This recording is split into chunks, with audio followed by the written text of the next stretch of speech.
It happens. All right, Judge, have you met Blanchard Robinson? I don't think I have. How you doing? Well, how you doing? Blanche, this is Judge Joe Brown. Judge Joe Brown, this is Blanchard Robinson. He's actually Blanche Robinson is from Sacramento or San Francisco? Sacramento. Sacramento, California. Yeah. He now lives in Atlanta, Georgia. So. Okay. Yep. And Judge Joe Brown was in California. Now he's in Memphis, Tennessee. Okay. Been in Memphis for a very long time. Are you originally from Memphis? No, Washington, D.C., but grew up in L.A., kindergarten through law school. Okay. What brought you to California? I didn't. I just got transported. Kindergarten through law school. Kindergarten phase and below, you don't have many options in where you go. Yeah. So what brought your parents to California? I guess is a better question.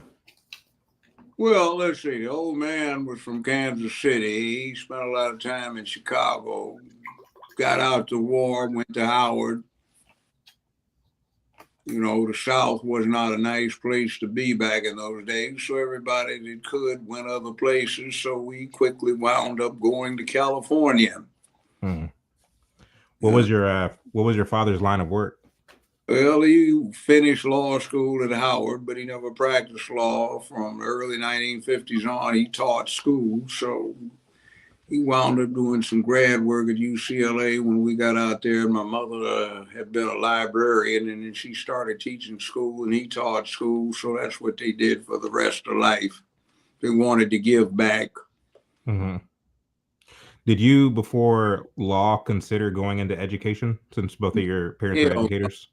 I've taught school. I've been a playground director at a place called Trinity Avenue Elementary School in Los Angeles, which when we got there was one of the worst playgrounds in the whole city.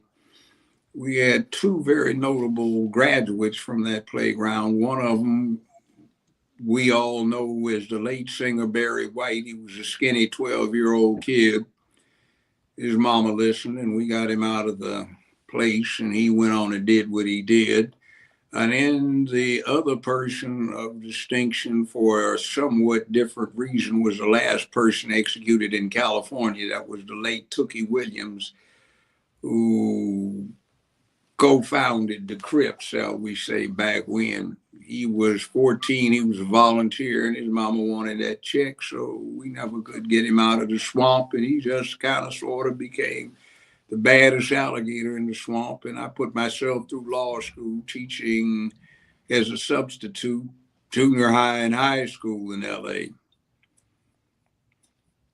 Also loaded a few trucks, dug some ditches, and worked with building and constructions, and wanted a teamster, bartender, and worked in a grocery store back before they had computers, and you had to memorize everything in the store from the produce, how much per pound, and here was a cute one, give you a typical type. 3 for 97 cents, and the customer has 2. How much do you charge the customer? Work it out quick. You're standing in line. And all these people are back.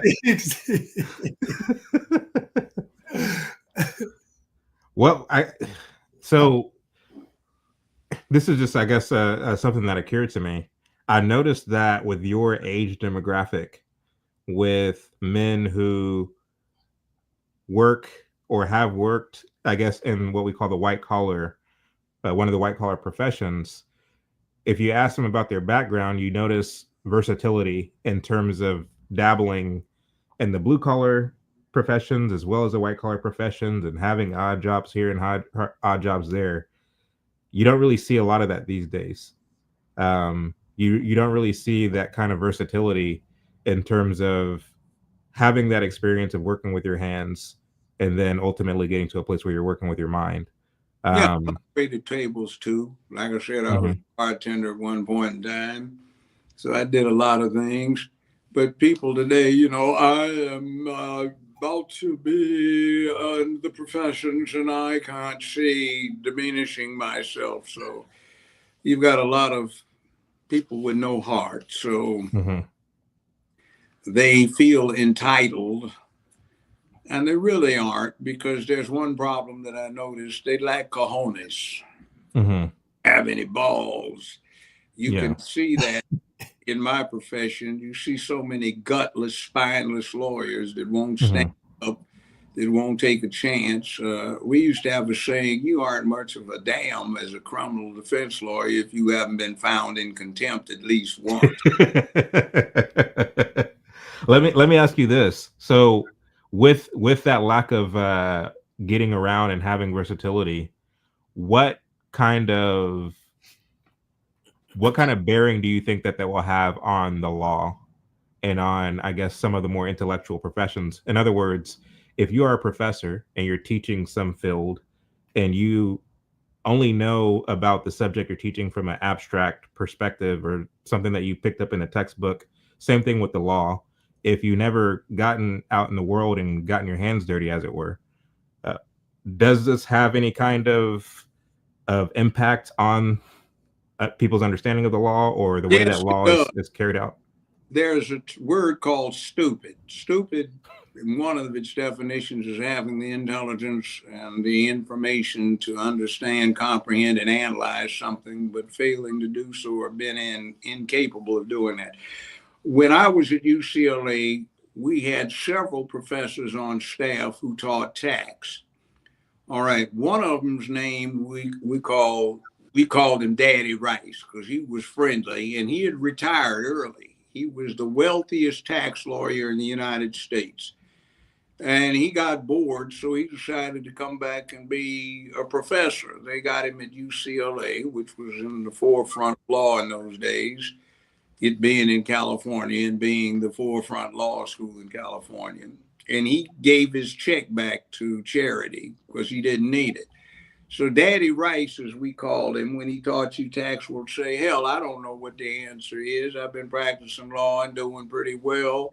He said, this is what I call throw it in the hopper. In other words, explain everything to your client. Say there's a risk. We might get busted on this one, but throw it in the hopper. Let's see what happens. If it comes back, likely the interest rate you'll wind up paying is less than if you borrowed the money to run your business. Let's take the chance. Meanwhile, we had another idiot on faculty that big law schools used to have, so that students could see the difference between somebody that was grounded in reality. Now, remember, Daddy Rice was the wealthiest tax lawyer in the United States at the time and was a hell of a guy. And he'd say, look, if you put this on the final exam and you give me an explanation of what's going on and you say, quote, throw it in the hopper, you'll get it. I'll pass you on that one. But this other one, it is absolutely clear that the answer to this is so-and-so. And students who got stuck with this fool would come over to Daddy Rice and he'd conduct seminars. He said, oh, my colleague doesn't know what the hell he's doing. He's never practiced law a day in his life. All this stuff is out of a book. It won't work. And hell, nobody knows the damn answer. What was this one? Okay, this is what the latest is on the tax code. He wouldn't even know where to go to get this. And this is what they say. We don't have a firm answer. This matter has to be resolved by litigation. So explain this to your client and go on from there. So he would have to break down what this other fool would talk about. And that's how you got from an experienced lawyer. Now, to give you an example of this, suppose that you got a referral from your family physician to a specialist, a medical problem. You walk in and you see this guy's degrees on his wall, right? Oh, wow, okay, I feel confident that this guy is a good doctor. Then you find out he's never done an internship or a residency at any hospital. And you start saying, wait a minute, this is all out of a book. You know, have you actually gone and put all this to the test and seen if you can convince 12 tried and true folk that this is going to be the reality, or some obstinate judge that is a real live idiot? No, then see, that's what happens. And we have too many lawyers now. And the bottom line is they have too few clients to sustain themselves with reasonable fees So they charge excess fees. They don't know what the hell they're doing. They're essentially rookies.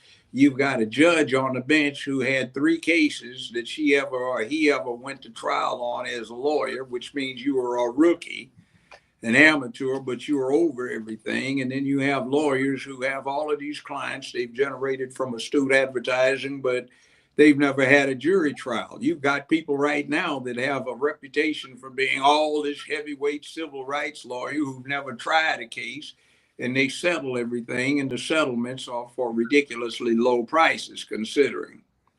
So you find stuff where somebody's going to go in and argue a motion on support payment or visitation, and they're charging you what 15 years ago used to be on a second-degree murder charge or a voluntary manslaughter case. And they don't know anything. You have lawyers that are senior partners now in law firms who maybe have 15, 20 trials in their legal careers, but 25 years ago, the senior partner had several hundred to a couple of thousand. I had 3,000 or 4,000 jury trials, so in trials of one way or another. And by the time I got off the bench, I'd have lawyers in there with 10 clients a day in my courtroom, out of law school for 7 years and never even argued a motion. Didn't know what was going on. And if somebody didn't try to cop out or want to cop out, it was a disaster. So Yeah. That's one of the problems. And the other thing is we've got a bunch of cowards. It's like, stand up. They're hiring you to take on the system. You're supposed to slay the giant. You're supposed to slay the dragon. You're supposed to be David against Goliath. And if you don't have the balls to do it, you need to find another profession, which gets to the final remark on that. Law is no longer a profession. It is, shall we say, a business. And there is a big difference. You're vending what a person's supposed to know, but that person is not, as Joe Brown puts it, quote, in order to be a good lawyer or a judge, you must be learned and experienced in the practice of law and wise in the ways of the world. Yeah. And you don't have that now. There is a lack of sophistication, a lack of boldness. And to tell you the truth, the most realistic lawyer movie I've ever seen stars Al Pacino in Justice for All. And as I said, you're a pretty poor defense lawyer if you have not been found in contempt a time or two for putting the point. And I'll give you something else too. There's this thing that's happening in Atlanta right now, the Young Thug trial, right? The lawyer that was representing Young Thug is an outstanding young attorney. He did 20 days in jail for contempt for refusing to divulge his source, which was appropriate. That's what a lawyer is supposed to do. But Young Thug punked out, basically, and he got given an option. Either one, you go to trial, continue with trial, and you take the verdict like everybody else. Number two, you throw yourself on the mercy of the court. Number three, you take this plea bargain. He didn't want to take the plea bargain, and he didn't have the guts to continue to go to trial. So he throws himself on the mercy of the court. Now he's got to beg the court for permission to do this, that, and the other. And if he'd stayed in 2 days longer, he would have been acquitted along with the rest of the defendants. That the jury said, hey, we were going to acquit him. Why did he acquit him? Why did he cop out? Because he punked out. But what's his name? Young Thug. He's supposed to be an OG gangster, which is the problem. See, what's going on right now is not the system being just us. It's us trying to cop out and not be on a jury. It's us trying to act like we're damn fools and we got to get away from there and not stand in our ground when it comes down to point and principle. It's being a punk when you are the defendant and not having the nerve to sit up there and chance it. It's being a punk because you sitting up there talking about you an OG and you're crying and snot's running out your nose and you are squealing on, ratting out all of your co-defendants. And the detectives are telling you that you really need a lawyer and you crying for your mama, literally, with snot running down your face. And you're trying to perpetrate like you an OG. And see, the truth of the matter is a whole lot of people would be found not guilty if they went to trial. But the truth, For the last 50 years, the stats are the same. Just a little more than 2% of the people in penitentiaries have been found guilty by a jury, and more than 97% copped out. And out of that 97%, 84 to 87% of them have confessed. And when you look at the confessions, nobody's coercing them. It's easier for the cops to sit there and say, hey, look, you need a lawyer. And they know that they got a lot of whining punks out there trying to perpetrate, and they'll be crying for their mamas. So, young man, you really need to get a lawyer. We'll stop everything and we can bring one over. I just want my mama. If you just let me talk about mama, I'll tell you everything you want to know. Okay, please, young man, don't do that. It's not that easy. Just if you have a right to remain silent, we can't do anything about that. That's absolutely. I just want to talk to my mama. And then you got this fool sitting out in your courtroom trying to play OG and gangster. And what's going on is he's a punk because he's got no manhood in his soul. And that's the problem with a lot of the lawyers today. They don't have manhood, and you have some that are women, and they don't have the female equivalent of that either. And you have a judge that's sitting on the bench that's the biggest rookie in the courtroom compared to some of the other talent that is coming in and out. And he's arrogantly trying to suppress what everybody else is doing because he doesn't have a clue what the people are talking about. Right. It's a circus, and we keep voting for these clowns. We've got a place like Memphis, Tennessee. It's white supremacy. How the hell is it going to be white supremacy? We got to find in here white racism on the police department. The chief of police is a black female. The sheriff is a black male. 75% of the line officers are black. 82% of the executive officers are black for the sheriff's department and police department. 75% of the jury pool is black. 60% of the criminal court judges are black and female. How in the devil is this supposed to be a racist operation with everybody that runs the place and makes sure what happens is black? See, it's just a cop-out. Race, race, race. Yeah, there is a problem with racism, but we don't address it when we keep whining about it as an excuse for personal failure. I can't help it if you're a punk and a coward, whether you're the lawyer or you the OJ fool that got in trouble because you jacked up one of your neighbors. Mr. Judge Joe Brown, so what are your thoughts on Crump? Has Crump ever did any jury trials? I'm curious. Ask him.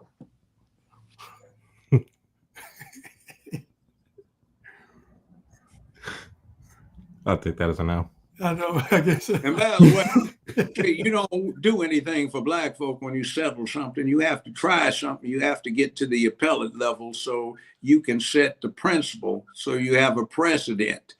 See, okay, well, let's take George Floyd. What precedent got set? None.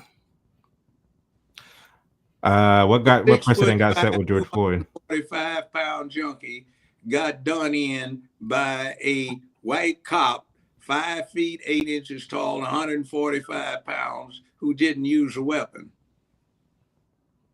Right. Now, what came out of that? And well, I mean, what came out of that? Well, I would say that with got some money and the George Floyd bill.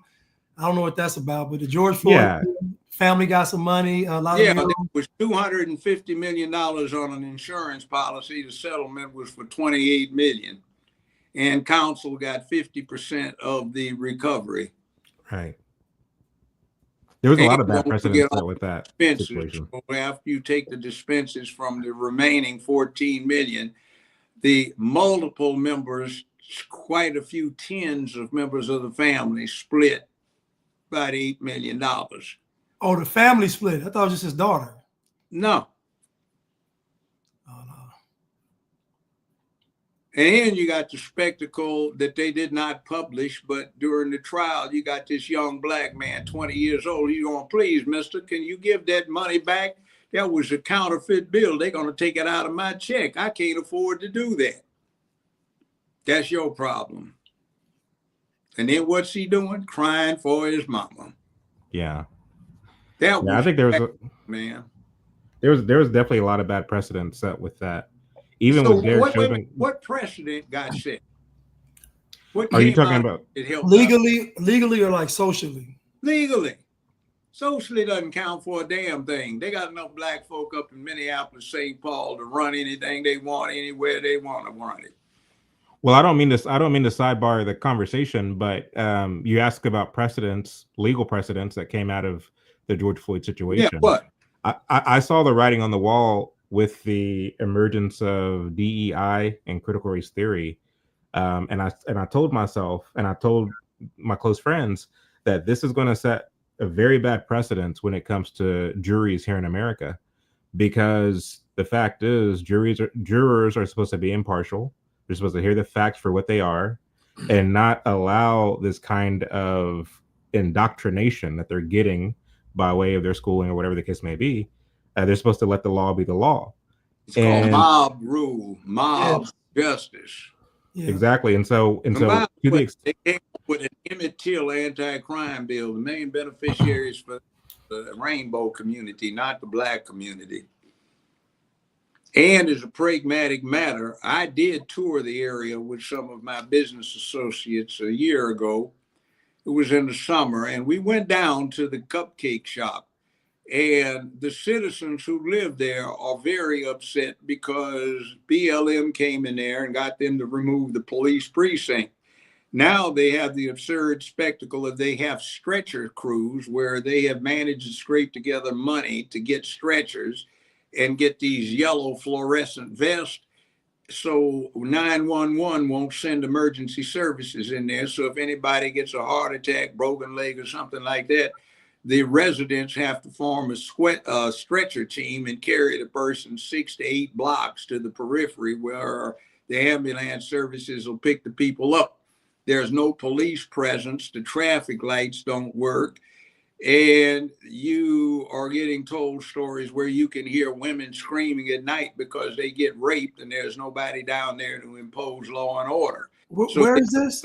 This is in Minneapolis. This is around the cupcake shop.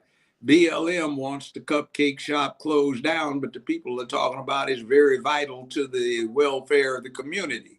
Next bloody doggone thing is they came up with a little niche where they do get money to conduct their own operations around there. And this is what it is.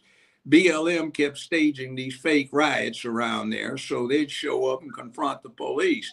So what these guys decided to do as a community organization is one day they marched down there and they marched between the cops and the BLM folk, and the BLM folk would not dare to attack them, and the cops just backed off. So now anytime there's a disturbance, BLM calls, they get the community folk down there and they stop it from them having another generated riot for some social or agenda-driven purpose. It's not very pretty. This is Minneapolis? This is Minneapolis. But when it comes once again to the teaching of and Judge, I'm sure you know all about critical theory. And yeah, I do. It's plagiaristic. I have a personal connection with this nonsense. I'll tell you what it is. One of my roommates in college, last name's Carey. We went to UCLA together. Several years ago, he sent me this. He said, "Do you remember this?" I said, "Yeah, you, me, and Brother Johnson, and Dr. Stewart, and Professor so-and-so and so-and-so. We put this together back in 1967. It was a Black History course for UCLA." Yeah. He said, "Okay, I'm going to send you something else." I said, "What the hell is this crap?" He said, "That's Professor Crenshaw's critical race theory." I said, "It's just like what we submitted, except there's some critical changes in here. We're talking about getting people motivated by getting them angry and giving them a breakdown with the idea of how you can do something about it and what the historic steps are that seem to work. And this is supposed to be get mad and beg, and somebody's supposed to do something for you instead of somebody doing it, in response to you making them do it. What the hell is this?" So a friend of mine and I, we went to UCLA for an alumni function, and we decided to go over to the Minority Affairs building. It's now called Bunch Hall, which is the largest building on UCLA's campus. It's named after a brother graduated way back in the late 40s who wound up having a high office in the UN. Well, Brother Bunch was a down brother. You know, he was well grounded and he didn't shuck and jive. He took care of business. Well, back in 1967, we had a building, an old building called Campbell Hall. They were going to tear down. So we presented a thing in conjunction with the Hispanic students, Asian students, and American Indian students to the chancellor and the faculty. We were a little coercive. We did this, that, and the other that made it advantageous to everybody to go along with our proposal. So they gave it to us as a Minority Affairs building. So quite a few people got injured trying to get that thing set up. 2 people, John Hudgens and Bunchy Carter, got killed because the US organization with Ron Karenga was trying to take it over, and that wound up being this assassination bit out there. But Black Student Union and Black Student Alliance and the Panther Party kept them out of there so they couldn't co-opt it. And nowadays, when you go to the Black Studies Department in huge Bunch Hall, you have all of them. I say, Jamal, I haven't seen your wife. She's so charming, you know. Do pass the Chablis. Have you tried this? This is so good. And those crackers, those pink ones, they're so delicious. And Dr. Stewart and I were in there going, what in the hell is this? And, well, who are you? Well, we founded this mess. You know, what in the devil are you doing? And why do all of you, I mean, it's your business. Why do all of you they have a white significant other and I don't see anybody Black up in here that can survive for 5 minutes in South Central after dark? What is the matter here? So, what's going on? Oh, that's so crude. So, I mean, it's degenerated into a little social club. And what's the current phrase? Boule. That would be an apt description. So it's degenerated. You have people who do not have the nerve to do what was necessary to set this stuff up because it was dangerous. You had Negroes who would go out and kill you with the blessing of the LAPD's SIS, that Special Investigative Services Unit, the FBI and or other alphabet agencies. They'd kill you. And they'd get favors in return for taking you out if you were somebody that caused trouble. So that was one methodology of control to keep the Black thing down. And there was massive infiltration, and you had Black organizations that were connected with the hood or in the streets. They were beautiful for the first 18 months, and then it wound up with more informants and snitches and sworn officers and agents of some alphabet agency being member than there were sincere people who were trying to make a difference. It got to be crazy. And people, we got to unify. No, you don't need to unify until you find out who you're unifying with. Because we've got a lot of pimps, simps, hustlers, con artists, and downright snitches and agents provocateur who are likely to be involved with and trying to move things on. And I mean, the other thing too, it seems like everything's been co-opted by this rainbow cult bit. So you're not really helping out your people. You're helping out somebody else that doesn't even look like you. So you're one of the originators of critical race theory? No, hell no. That's some BS. I'm talking about back in 1967, we set up affirmative action. We set up Black history, not Black studies, because Black studies no longer talks about history, political science, and literature like that as it applies to Black folk, like English lit or something like that, or early English history, or early French history, or history of the French Revolution or something like that. Is Black studies, and it tends to focus on some Black simps bouncing around with tutus on doing ballet or singing and bug dancing on a nice little silver chain so they distract. And that does nothing for the people. That's just a little sop for some that do other things. When we set up affirmative action, we said, we know that the Constitution requires neutrality, but we can set it up. And instead of saying you need to give Black people a special advantage, you need those people who, in spite of coming from a low economic background, in spite of coming from a background where few that they had been exposed to had ever had an academic career or background, where there's extreme poverty and violence, those people who have gotten far enough to be considered for college are special people because they have demonstrated a capacity to succeed in ways that most people are never tested. So with these abilities to succeed, you consider them just like you do athletes. Why would you let in an athlete who can't meet the B+ average in the SAT or ACT scores in and make an exception? Well, because he's an athlete, he has demonstrated an ability to succeed in adverse conditions. Well, forget the athletes. Let's apply this to ordinary citizens who happen to be out of these kinds of backgrounds. Oh, well, no, we didn't say Black, did we? We said anybody, but we knew when we drafted it that if you said anybody, it's most likely 90% of the time to when you take away what's going on and is not being said and you see the picture, you see somebody that's Black, brown, red, or yellow when you see the picture, because that's what we suffer.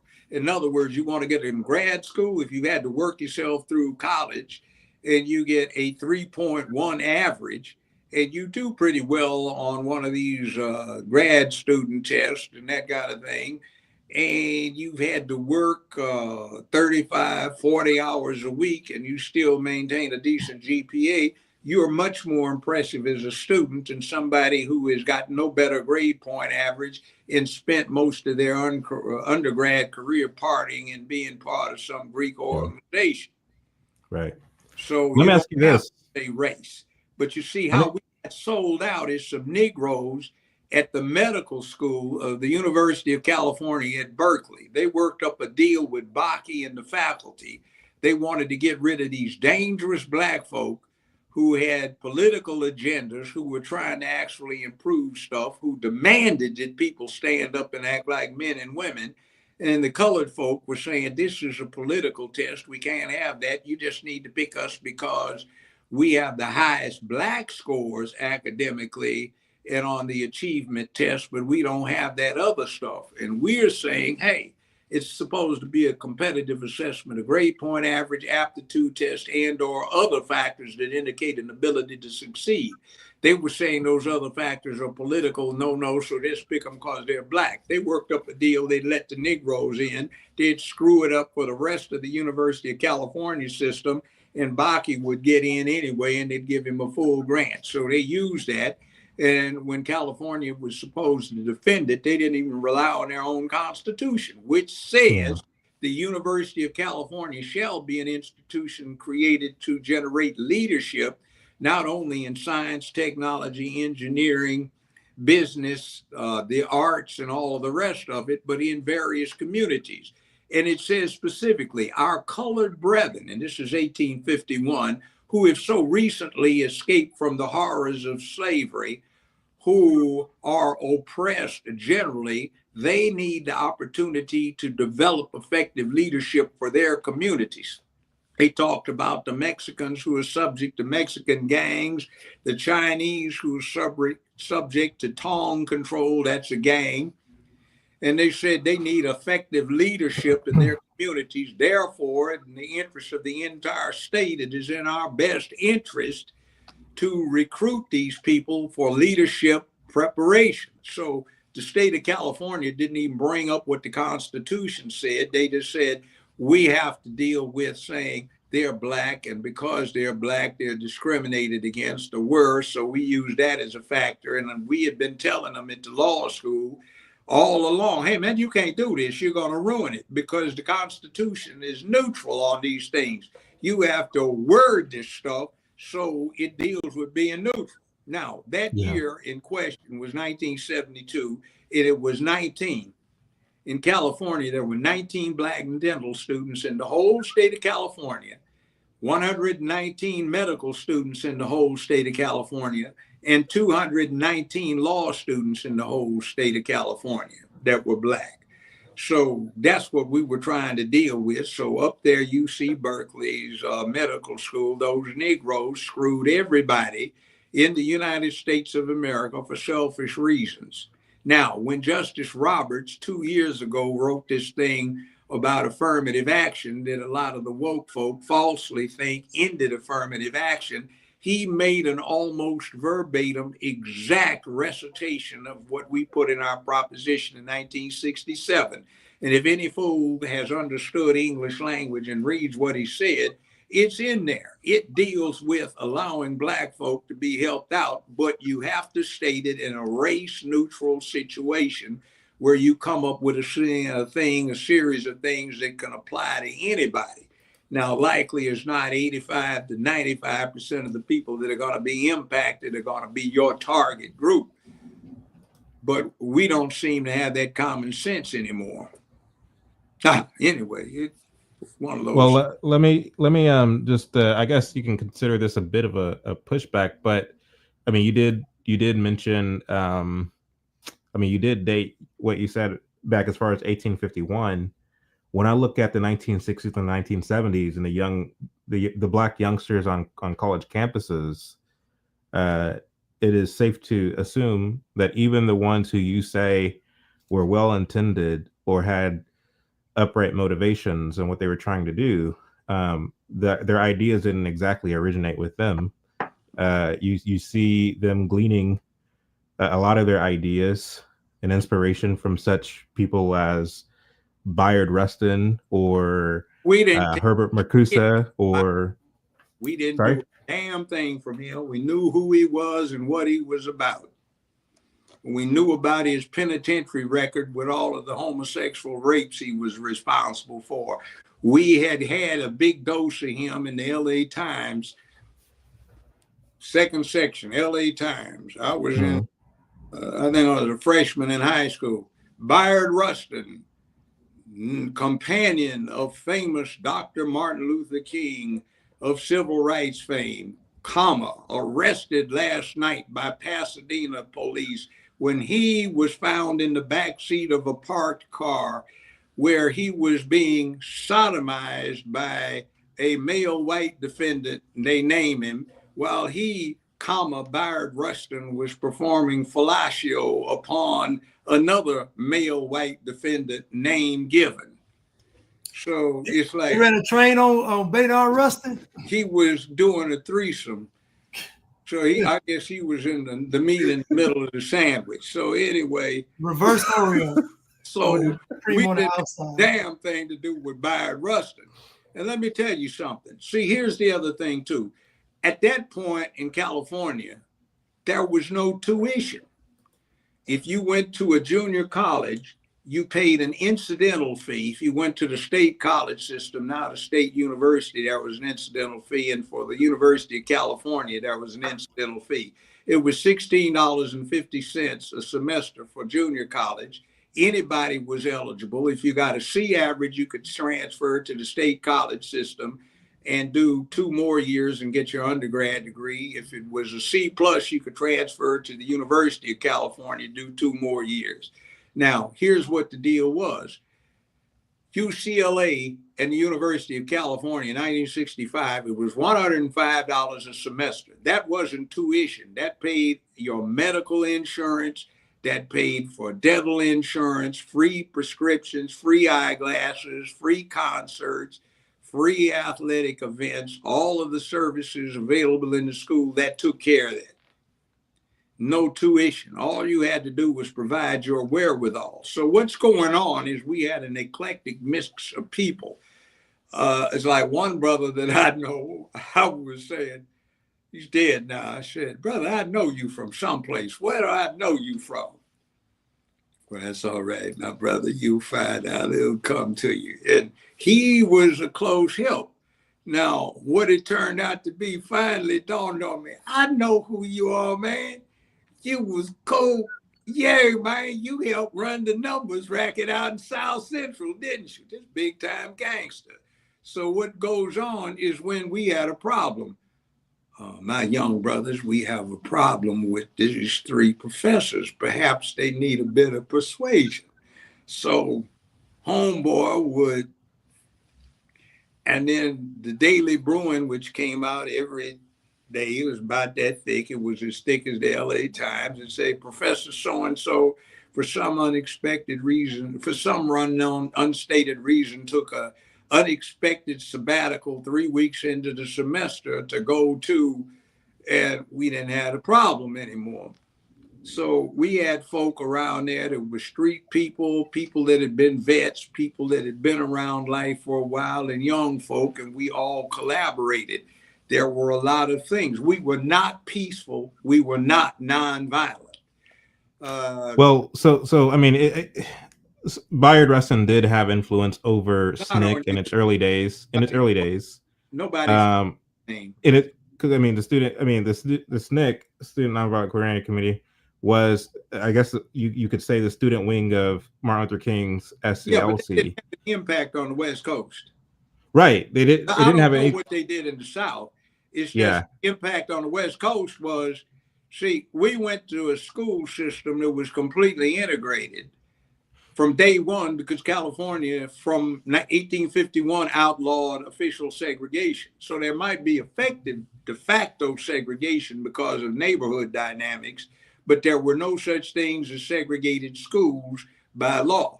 So what on the West Coast, we're going to school, there are white people in there. Hey man, you guys got your ass kicked last night outside of Selma, man. When you guys gonna fight back, man? Look, punk, you say that one more time, I'm gonna bust you right in your fool mouth. Oh yeah, you don't have to get violent, man, but damn, you guys got your ass kicked, man. Come back here, fool. You know, see, and that was acutely embarrassing. Our fathers had been in Korea, Nam hadn't started. World War II, some of the grandparents and some of the older folk worked with the businesses with your folk. They had been in World War I. Say, look, man, I was risking death in the trenches, at Bastogne or in the Pacific. I'll be damned if I'm going to be out on my knees while some redneck is beating me across my head until some more of them feel guilty about it. I'm taking somebody's hand, not some scalps, man. Hell with that. So nobody looked at that. That Martin Luther King, that Bayard Rustin bit was an acute embarrassment to us. And then they had a thing outside of Selma that they did not televise, and you still can't find it.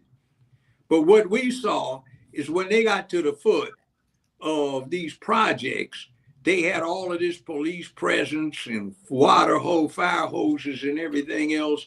And the police were just beating up on these demonstrators. Well, they made a mistake of going after the crowds of street people. So there was this famous scene we saw where this guy turns loose this police dog. The dog charges into the crowd. The dog doesn't come back. The cop runs in, and he comes running out holding his head. Somebody's beating him across his head with his own helmet. They knock his ass flat, and the dog sails out end over end. And the brothers kick some butt behind. We're going right on, fight back. Poor dog. So we had the Watch Riots, the uprising, August 1965. I was deep in that mess. My girlfriend lived just a few blocks from where it started. I graduated from high school. I was doing a job. I saw it. Are you friends with... I stood on a small mound. And I did a 360 and everything was on fire. It looked like a bombing raid from World War II. You couldn't even see the sun for the smoke. Are you friends with Angela Davis? What's that? Are you friends with Angela Davis? Actually, yes. Okay, so the point that I was making was there was a segment of college students that were influenced and basically received guidance and instruction from your Bayard Rustin types, be they John Lewis and his kind of contingent. And then you had people like Angela Davis who received instruction and insight and counsel from the likes of people like Herbert Marcuse. Well, and so go ahead. But I know Angela Davis from knowing her boyfriend at the time. I know Angela Davis from hanging down in the student union, drinking coffee and hanging out after what's going on. Joe, why don't you take my class? You're on a coast thing. You're a senior. Just take the course. All right, fine. So Angela was part of the whole group. See, there were a lot of heavyweight folk, but they didn't publish anything. And now we have a history that puts these 1, 2, 3 people out there. Angela was a fine sister. No problem about it. She got set up. And if you want to see how she got set up, there's a guy named Louis Tackwood who wrote 2 books, Glass House Tapes, and then Glass House Tapes #2. He was with LAPD. Scared the hell out of me when I found out who he was. I knew him from, the movement thing. We thought he was a paramedic who had just gotten out of the NOM, and he went around treating injuries, Did Angela Davis say she was a communist? Yeah, she was. I don't know what happened to I hope it's the phoned in. judge. Yeah. Phoned in, I think it's phoned I don't know in. if you can still hear us, Judge, but I was trying to follow along with you because I have some questions. I got questions. Yeah, and I want to talk about the UCLA Medical School allowing these unqualified Black students to be in there. And thank you, Stephen Carter. Let's see here. Let me try to get through these supers before the judge gets back. Let's see. It says, thank you for your lifetime of courageous service to America in general and Black folks in particular. Thank you as well, Chad, and good evening to you and my main man, Blanche. Thank you. Thank you for the super. Thank you. Really appreciate it. We also got a super sticker from Oh Really, $5. Thank you. Thank you. I think that's it, actually. Yeah, the Angela Davis thing. I think his phone died. Okay. I mean, so obviously, okay, here we go. There you are. You remember where you left off? Let's see. I remember you said Angela Davis was fine. You left off. Well, yeah, she was a nice person. But see, Louis Tackwood in his book Glass House #2 talks about how he set Angela Davis up. He says he was directed by Evel Younger when he was district attorney for Los Angeles to do this in collaboration with the Ronald Reagan administration. Reagan had been talking about communists and infiltrated the University of California, so the LA Times called him out on it and said, find the communists. So they said Angela Davis, and they said, oh, really? She was a member of Shayla Mumba Club when she was 17 and 18 years old as a freshman in a sophomore in college. That's not really. But she still admits to being a communist today, though. Yeah, she said she was. Yeah, I know. But anyway, this was back then, so nobody admitted to that. It's a whole different attitude about what was going on then and now. They used to ask you on job applications. They'd have 3 pages on every job application, a whole long list of 300 or 400 organizations. And under penalties of perjury, you were supposed to advise whether you had ever been associated with, read the literature of, participated in any kind of activity, or et cetera, or supported any of the following. It's non-American, yeah.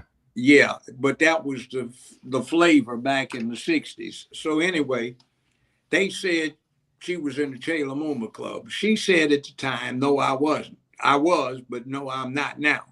So the Times said, oh, yeah, come on. You get a 17, 18-year-old in an African-oriented club, Shayla Mumba Club, that's not saying she's a communist. So Tackwood in his book says he was tasked with establishing that. Now, who is Tackwood? We thought he was just one of the brothers that was helping out after he got out of the NOM, okay? This is like 67, 68. So he knew practically everybody because he was going around masquerading as a paramedic. Well, some years later, I was in law school and I decided to go for extra credit to attend this first-degree murder trial that our criminal law professor suggested we go check out. So I'm sitting in there. And they called Louis Tackwood. I said, what? Is he a snitch? Raise your right hand, so and so and so and so. They put him on the stand. Would you please state your name, occupation, and rank? My name is Louis Tackwood. I am Lieutenant Louis Tackwood of the Special Investigative Services of Los Angeles Police. I said, damn, this dude ain't even a snitch. He one of them spoke in charge. Damn, this dude knows everything. But he didn't tell on everybody. And in his book, Glass House 2, which you can still get for about $1,500 on Amazon if you can find the copy, and he talks about how he worked to set Angela Davis up. He stole the guns with LAPD's burglary squad the day before, planted them in a van that was to be driven by this 15-year-old that I was acquainted with. He was the natural brother of one of the people involved in what was called the Soledad brothers up at Soledad Penitentiary in California, where they'd had kind of an uprising. They were going to court, so Tackwood details how he told him everything was depending upon him. So he set him up to crash in there with the guns, and the whole shootout went down, and they escaped, and quite a few people died, and Angela wound up getting framed and went to trial, and she was acquitted, fortunately. She had good legal staff, but yeah, I mean, this was dangerous back in those days. It was not playful. I went to an alumni function, Black alumni function for the law school. They were saying the same thing you were saying about how much Martin Luther King and Bayard Rustin had done to peacefully open up the law school. So I sit there, Oh, I'm not arguing that. and I'm Go going, ahead, though. oh, hell no. And I held my tongue until they got to this point where they touched on something I knew about. I said, excuse me, that you're full of it. Said that had nothing to do with it. The Right Honorable so-and-so, and I named a student, and I won't because his wife, his widow, is now a federal judge who should have been nominated for the U.S. Supreme Court instead of Conjay, I don't know what a woman is, Jackson. And he was a righteous brother. He died in his early mid-80s. He was a judge. But what he did is we had an agreement with the dean. I won't say how I saw this because, well, the man's dead. There are no other witnesses. So anyway, what wounds up happening is the dean reneged on his agreement. So this particular Black law student who had been a prison guard for a while to pay for his education pulled out his 4-inch barrel 357 Colt Python, cocked it, put it to the dean's head, and said till he had to, he counted 5 to sign the document or die. So the dean signed off on it. So that very document to set up what these 30, 40 years after the fact, Black law students assigned to Dr. King and Bayard Rustin was in fact due to some, shall we say, uncompromising Black law students back in 1970, 71. So, you know, it doesn't go down the way they put it in the history books. Black people had a different idea. See, our daddies, our uncles, our grandfathers had been in Korea, World War II, World War I. They had dealt with the Klan. They had dealt with coming out of the South. There were all kinds of stories that weren't published, weren't told. And we didn't get raised to be passive. So we didn't play that. But nowadays, these folk are scared of their own damn shadows. They'll put up with everything. Yeah. Yeah, I'm not a fan of Martin Luther King and Bayard Rustin's tactics. I wasn't making an argument in I know favor that, of, but I'm just clearing up a misconception. See, people Understood. think they had an undue amount of influence. Right. Let's put it this way: they were favored. What is it? Musk calls it legacy media now. But like, so based upon my research of this era, what I found is that when it came to the tactics for the revolution that was ensuing, it wasn't this kind of us versus them, or this kind of passive resistance versus militancy.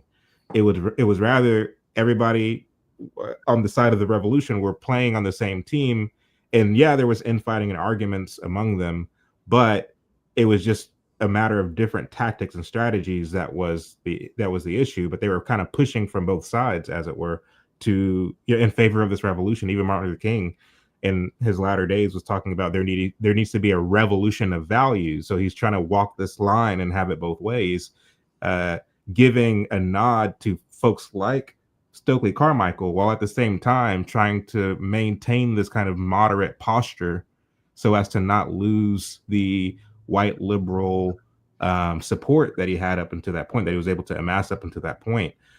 People like to say, and I don't know if you're one of them, that the militant movement of the 70s was a deviation from the nonviolent passive resistance of the 60s. But everything that I look at, as far as my own research is concerned, shows that it was just it was yet another phase. It was a third phase of the revolution. It wasn't a deviation. It was a continuation into this militant kind of trajectory in which they were moving. I mean, even somebody like Adam Clayton Powell Jr., he started off, I mean, he was always a kind of oddball in terms of the way that he carried himself. He was able to amass a great deal of popularity there in Harlem, and I don't know what his fallout was with MLK there in the 60s, but he was wearing the medallion in the mid to late 60s. He was talking about Black power and I'm Black and beautiful and all the things, and Martin Luther King called himself, saying that he's Black and beautiful, shortly before he died. But what's going on with that? Everybody was moving in that trajectory is the point that I'm trying to make. Militancy was dead after 1970, just completely flat dead. Too many infiltrators had gotten in. Militancy came about late 1966 through middle of 1969, and it started going downhill because of this infiltration and betrayal. And by the way, it was St. Malcolm. Malcolm, for the young folk, had made Martin Luther King basically an irrelevancy. We were embarrassed by the nonviolence. This is when the nom's going on. This is when our friends are getting drafted, or we're getting drafted. We're not coming back with all of our body parts, or we're coming back in body bags. Okay, this is when police departments severely infiltrated Black organizations, Hispanic organizations, Indian organizations, Asian organizations, and it wasn't somebody got beat up, you got killed. We saw this. This was a totally different thing. This was a violent era. This is not what they put in the movies. And we had somebody named H. Rap Brown, who was the real thing. He would pull out a book of matches and hold up, we have power and authority. You can get them in a drugstore, a grocery store, a movie theater, anywhere you go. Burn, baby, burn. And he got that from Montague the Magnificent, a DJ in LA, who used to say, burn, baby, burn. And when the riot hit in 1965 in August, that got taken up, burn, baby, burn. So we did not take anything. We saw what happens when you exercise power. We in LA knew when they sent in 14,000 people in a military division to reassert control, because Los Angeles Police Department totally lost it and got run out of the hood. We saw it for the next 18 months when this is Los Angeles. There were only 2 Black on Black homicides for 18 months in LA. There was 1 girlfriend shot her boyfriend, 1 wife shot her husband for messing around. There were no rapes, no robberies, no burglaries, no assaults. Crime dropped to 0. LAPD would not go into South Central, which wasn't even called South Central until about a year later, without riding 5 or 6 deep and looking straight ahead. They weren't challenging everybody like they had been. Everybody was, oh man, we exercised some power. We ain't mad anymore. So there was St. Malcolm, who had been slain 2 or 3 years earlier. He was the saint, not Dr. King. The FBI made a big mistake with him. I'm privy to their internal memo since I was the last judge on the James Earl Ray case. And I've seen the actual certified memorandum acquired under the Freedom of Information Act, where they were discussing whether he would be more dangerous as a live galvanizer of the anti-war movement, revitalizer of labor, to hell with civil rights, because they didn't care anymore, because militance was what it was. And or would he be more dangerous as a martyr? They made the mistake and killed him, and he became more dangerous as a martyr. And I said, they killed him. It's the FBI. It wasn't James Earl Ray. It wasn't the mob. The FBI was directed by Hoover to get him out. They recruited a 2-man sniper team from the Marine Corps Sniper School in Quantico, Virginia, just across the tarmac from the FBI training school there.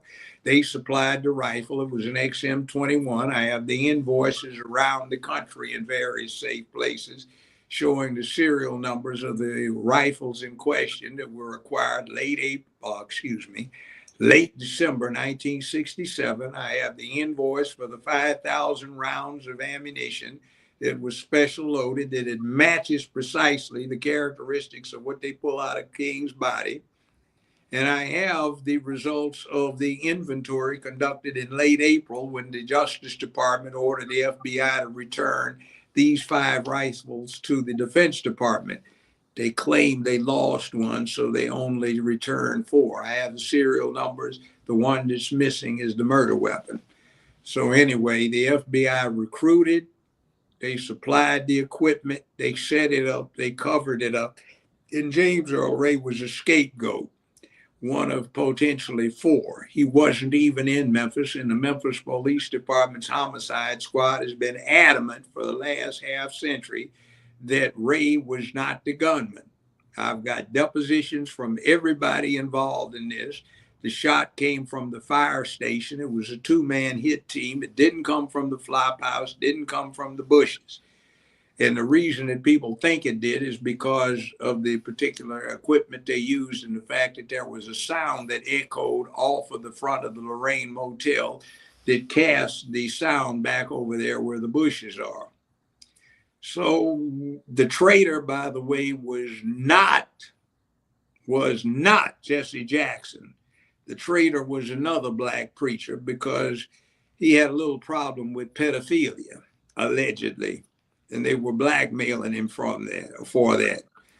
So we've done intense investigation, and there have been numerous international entities that financed some investigation years ago about what went on. We did an intense one.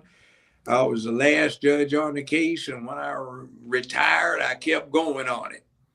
So we've got a lot of information. We know what happened, and nobody will report it, and the FBI needs to be hauled on the carpet because they set it up, they enabled it, they returned false information on the investigation, and J. Edgar Hoover personally ordered it. Now, that's the nuts and bolts of the whole thing. But at that time, it was H. Rap Brown. He had superseded Stokely Carmichael because Stokely Carmichael was kind of boule at the time.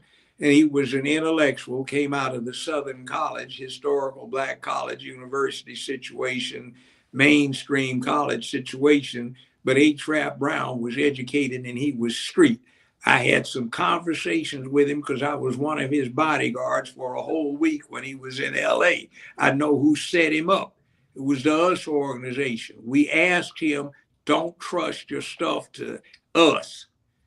And us, they're the folk that set up Kwanzaa with Maulana Ron Karenga. We told him, ask him not to cooperate with them. He did. He let them take his luggage to LAX, International Airport, and they slipped in a disassembled carbine. And the feds were after H. Rap Brown for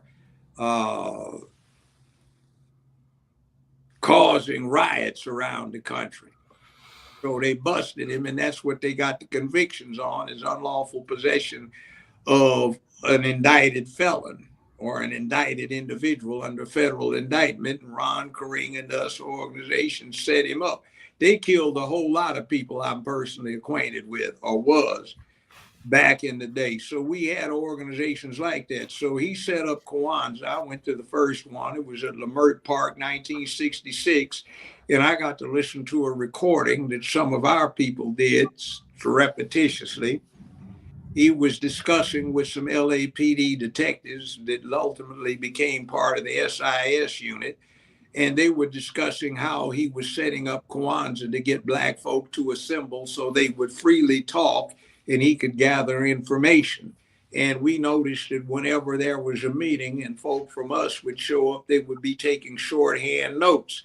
So you say something, and 2 weeks, a month later, the FBI hauls you in. What did you say? What did you mean when you said, I have nothing to say. I take the Fifth Amendment. Any problem with the First Amendment, freedom of speech? Ask, didn't you say so and so? I take the Fifth Amendment. And every time you'd say something, brother, why are you taking shorthand notes? The Mayoral needs to know. No, the hell he does. So my question is, a lot of these folks that you're naming, they're self-admitted communists. So how much does that put them at odds with the United States and the FBI? Because look, let's say this. Everybody that was active in a BSU in the 1960s, 66, 67, 68, everybody that was trying to do something had his personal copy of the Red Book. That was quotations of Chairman Mao Zedong, all right? I still have a brand new copy. It cost me $1,200 to get the damn thing, but I got it, all right? I go through it every now and then and read it. Communism was clearly something that was supposed to be temporary as a cure for the evils of capitalism. The only place on the planet that still maintains it is Cuba. Only two places, Cuba, Vietnam, and the People's Republic of China, along with North Korea, because it's a palliative, a curative. It imposes certain totalitarian methods of governance, but it's supposed to be universal for everybody. The problem we have to worry about now is not communism, it's fascism. Fascism has the same methodologies, but instead of being for the so-called universal good, whether or not that's BS or not, what it is fascism tends to promote the interest of one select group, the Aryans versus the Jews, the Italians versus everybody else in the world, or the rainbow cult versus straight people, or non-practitioners of their apparent cult of nihilism and negativity. So you have these same methodologies, the same tell a lie long enough, loud enough, you can get anyone to believe it. The same thing about deception, flipping the script, all kinds of other things. Accuse your opponent of doing what you're doing. And a lot of that kind of thing is apparent. Now, the key to understanding the difference between fascism and communism is this. We think of communist as the far left, all right? Nazi is a German acronym for the following: National Socialist Workers' Party of Germany. National Socialist Workers' Party. So when you talk Nazism, the image that we have now is a false one of the far right. It's actually the far left, socialism, that they were trying to force feed down the German public's throat with an accommodation to such capitalistic interests as Krupp, Maybach, and some of the German armaments industries, Mercedes, what's now known as Audi, which was Auto Union, which was their equivalent of General Motors, Volkswagen, that kind of thing, back when. So we have a socialist organization whose name is socialist, who sets up the use of a fascist methodology that they get from fascist Italy, the fascisti, who were trying to restore a mythological Rome, that Sieg Heil salute. That's the old Roman salute that the Roman legions gave to Caesar. So, by the way, that used to be the salute that the Americans gave until World War II when you said the Pledge of Allegiance. You held your hand out just like you see the Nazis do when they say Sieg Heil or Heil Hitler. So they changed that in World War II. But it's some interesting connections around. The swastika was not started off as anything German. The ancient Egyptians, the Greeks, the Romans, the Native Americans, the Chinese all had swastikas because it was a mythological sign. That's why the Nazis wound up adopting it, but they corrupted a lot of stuff. So, yeah, there is communism, there is fascism, but you would do better looking at what the real deal is fascism. Now, I did have a Russian professor when I was at UCLA. I was her teaching assistant. She was a woman. She was a professor emeritus at the University of Moscow. She was an exchange professor at the height of the Cold War, 1967.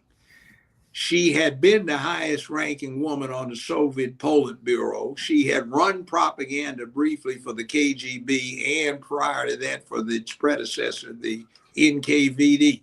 At one point, she had 3 superiors in the whole Soviet system: Comrade Stalin, Comrade Beria, who ran the secret police and then became premier after Stalin, and then Nikita Khrushchev, who was head commissar for the Soviet Union, that she had worked under and gotten a Hero of the Soviet Union award for serving during the Stalingrad siege. So those were the only 3 people she had answered to. She had no other superiors. She taught a class called the Soviet Sphere of Influence in World Politics.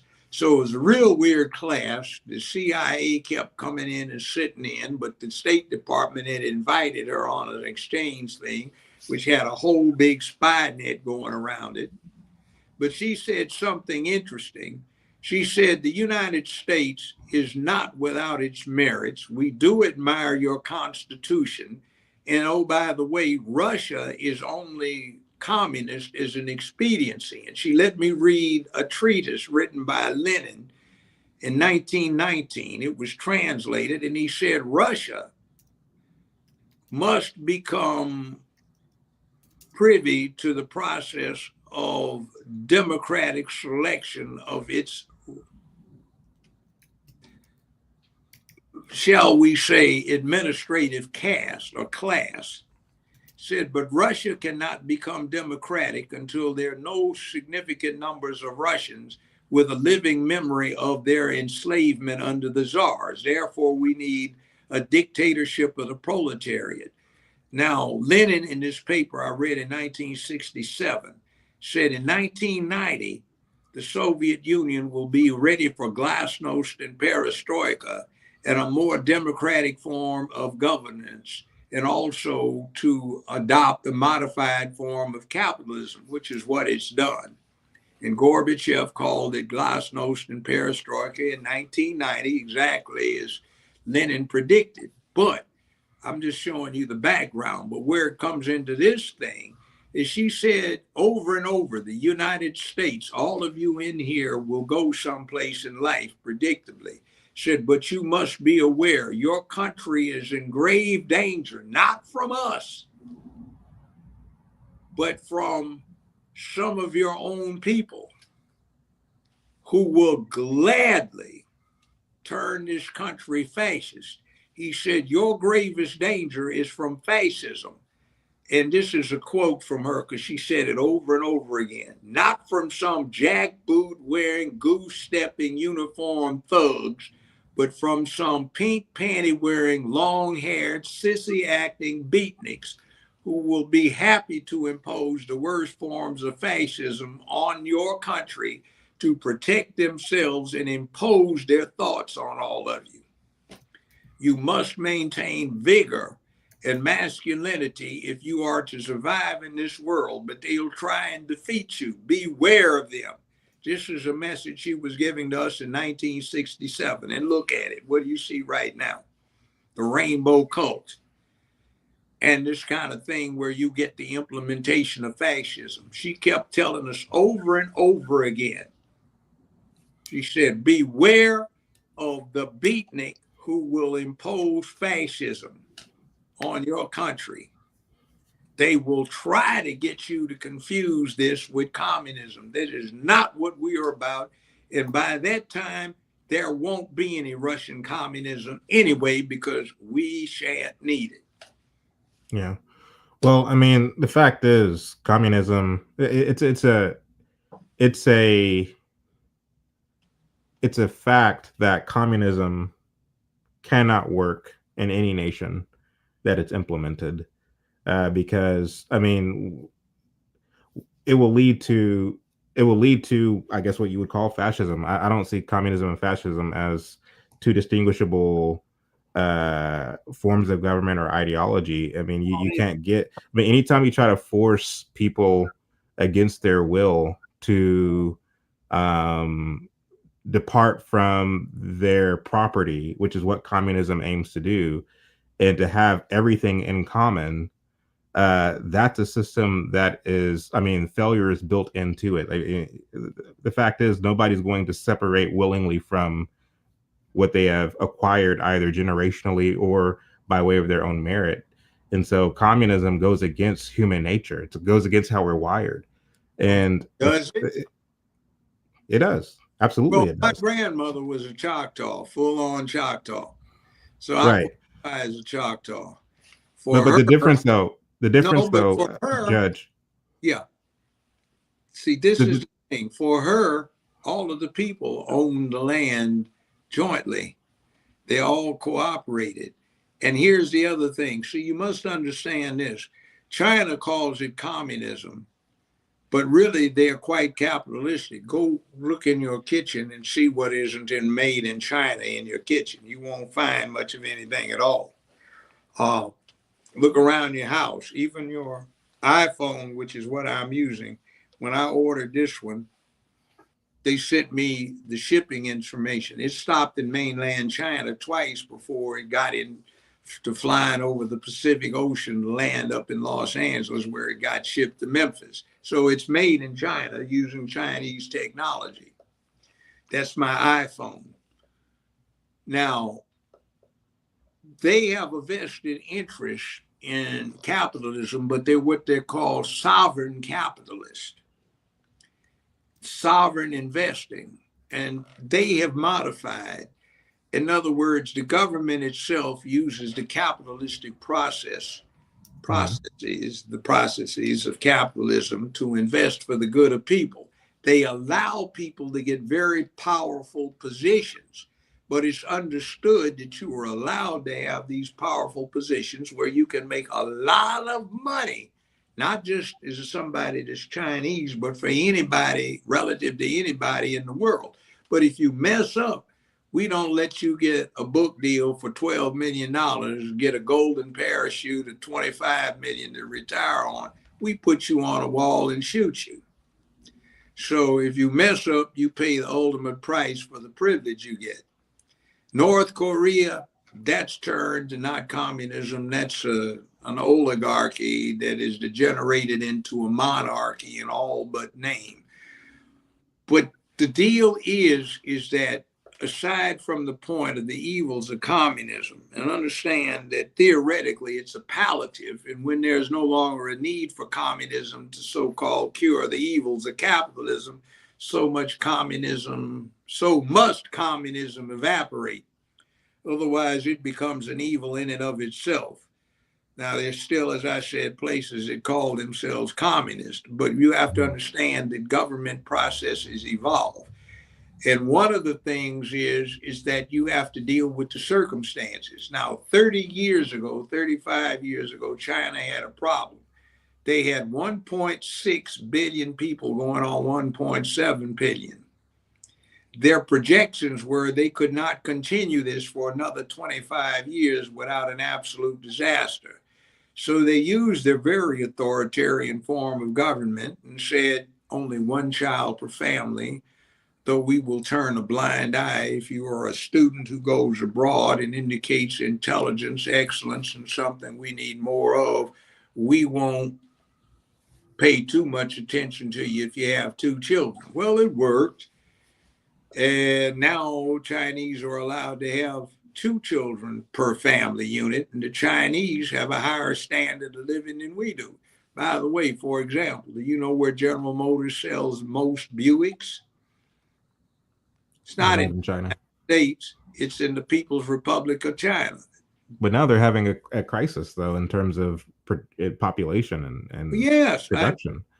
Sure. But the point is, every now and then, they do what is necessary to get ahead, shall we say.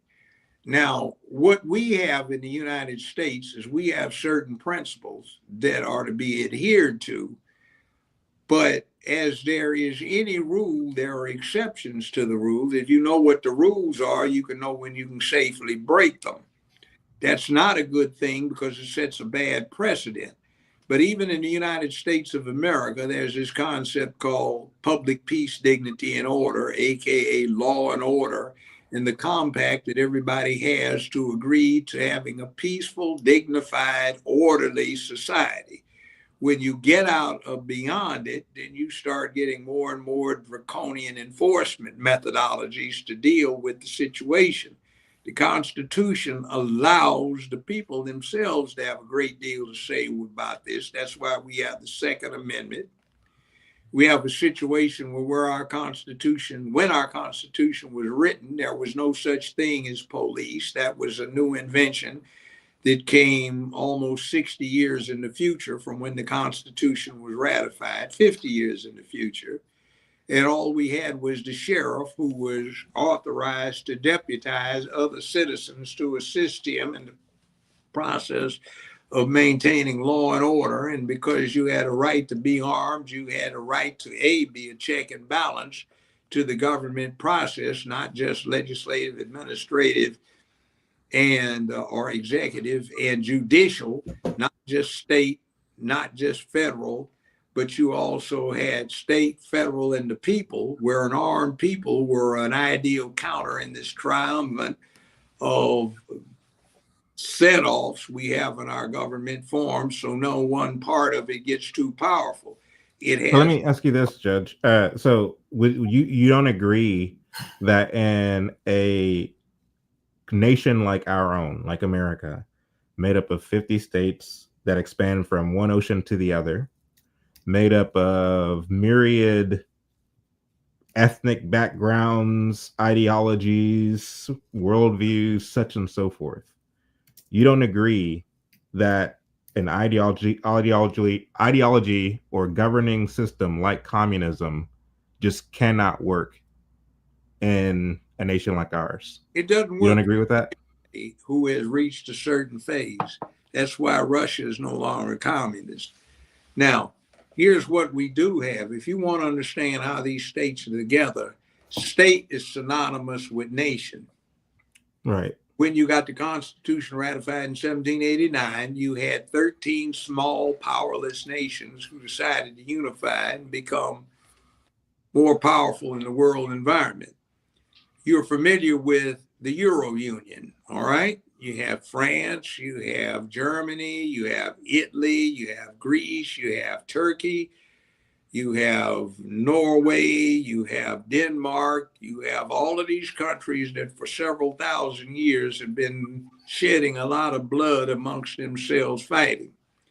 But they have unified in a political entity known as the Euro Union, but none of them surrender their sovereignty. So they have some rules that facilitates their mutual cooperation with each other, but does not extinguish their sovereign status. That's the same thing with the United States. Another appropriate term for the United States would be the not United States of America, but the United Nations of America.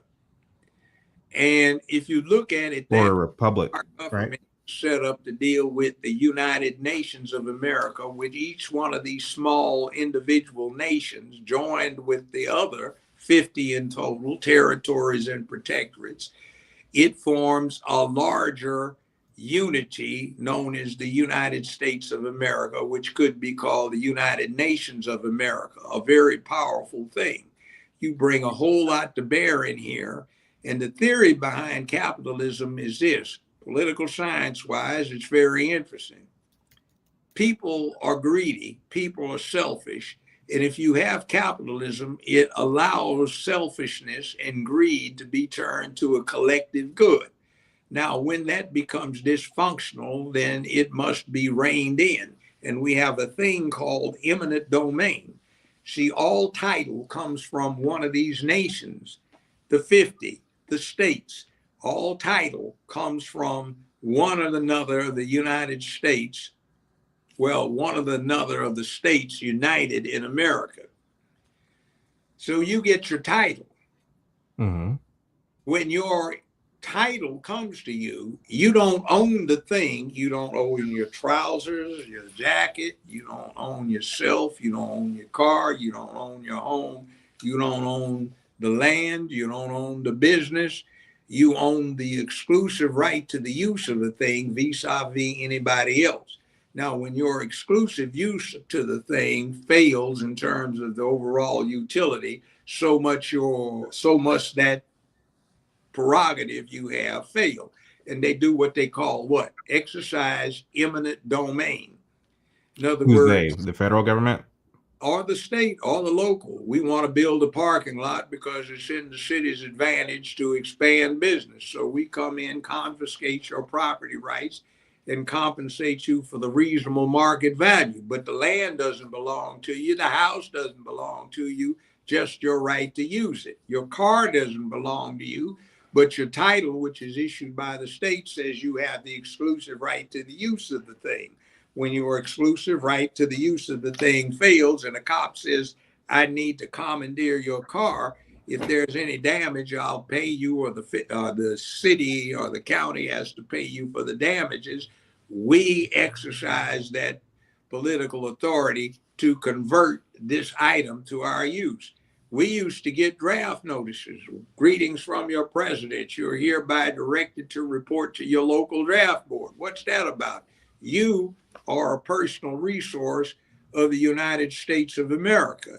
So when we need you as a resource to go charge a machine gun nest, we can draft you and put you to that use.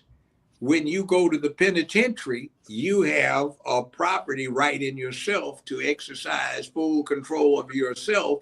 But if you are found guilty beyond a reasonable doubt and to a moral certainty, to some degree, your property interests in yourself are restricted or extinguished and they execute you. But you become somebody who is warehoused by the state and you no longer have a full property interest in yourself. You now belong to the state because you haven't acted right. So part of my ignorance, Judge, but am I understanding you to be saying that everything that you're explaining are vestiges of some kind of communism light, thus no, it's not we are kind of... It's a primary aspect of the Anglo-American system. You do not own anything tangible. The only thing you are permitted to own in our system is the intangible right to the exclusive use of the thing. Okay, and is this physical, a good thing or a bad thing? Is this a good thing or a bad thing in your opinion? Well, here's what it is. You cannot have a nation state without the ability to act collectively. A nation state has three components. One, a territory defined by physical boundaries. Two, a population that interacts with the territory. And three, a government that controls or directs the interaction between the population and the territory. The territory includes all the national resources, the minerals, the oil stuff, the water, the weather. The population includes the children, the grown folk, how healthy they are, how well trained they are, what kind of attitudes and approaches to governance and self-direction or compliance with direction they have. And the government, which can be a monarchy, a totalitarian thing, a dictatorship, a communist entity, a fascist entity, A true democracy or a republic controls the interaction between the people and the territory. That makes the nation as a triumvirate Mhm. more powerful and better able to operate in the world environment and able to deal with control of and enhancement of its own interest. That's what a nation state is about. There are Right. two things in the nation state that cause problems historically. One is, in order for the nation state to work, there must be concentrated resources with a somewhat unified control over the use of those resources. The more tightly those resources can be put to use, the more quickly the society can grow. But every society has an inherent contradiction, which is at some point, the elements of control become so concentrated in a few that there are not enough resources going around for the many. And what happens is the entity collapses and the barbarians come in from the frontiers, reoccupy the place and recontrol it. But there are no longer any frontiers, no longer any barbarians. So you see states going up and down over the centuries in terms of their prominence in the world environment. But it's still this thing of concentrated control versus the results of that producing a society that is so complex or overly populated that the control restricts the resources too tightly for it to maintain itself. That is one of the things that our republic is unique in all of the world's history in being more accommodating to. Mhm. We can adapt, we can grow. Yeah. Yeah. And by the way, even the law, the very first case decided by the U.S. Supreme Court concerned itself with the Sixth Amendment. It says, no case heard before a jury upon application of the common law shall be heard upon appeal except upon application of the common law. The Mhm. question that arose is, what is the common law? The U.S. Supreme Court, in its case number one, said, we hold that the common law is as defined by the English House of Lords, and let's see, what was it? 1661. Yeah, in the Quote, 17th century.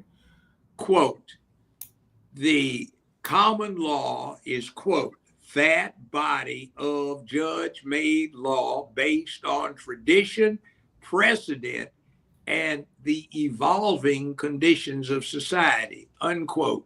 Now, you hear a lot of conservatives who don't know what they're talking about saying, But that wasn't the law originally. does not evolve, it's supposed to be as original. Well, I guarantee you that the first Supreme Court unanimously in 1792 knew what the hell the intent was of the founders, Yeah.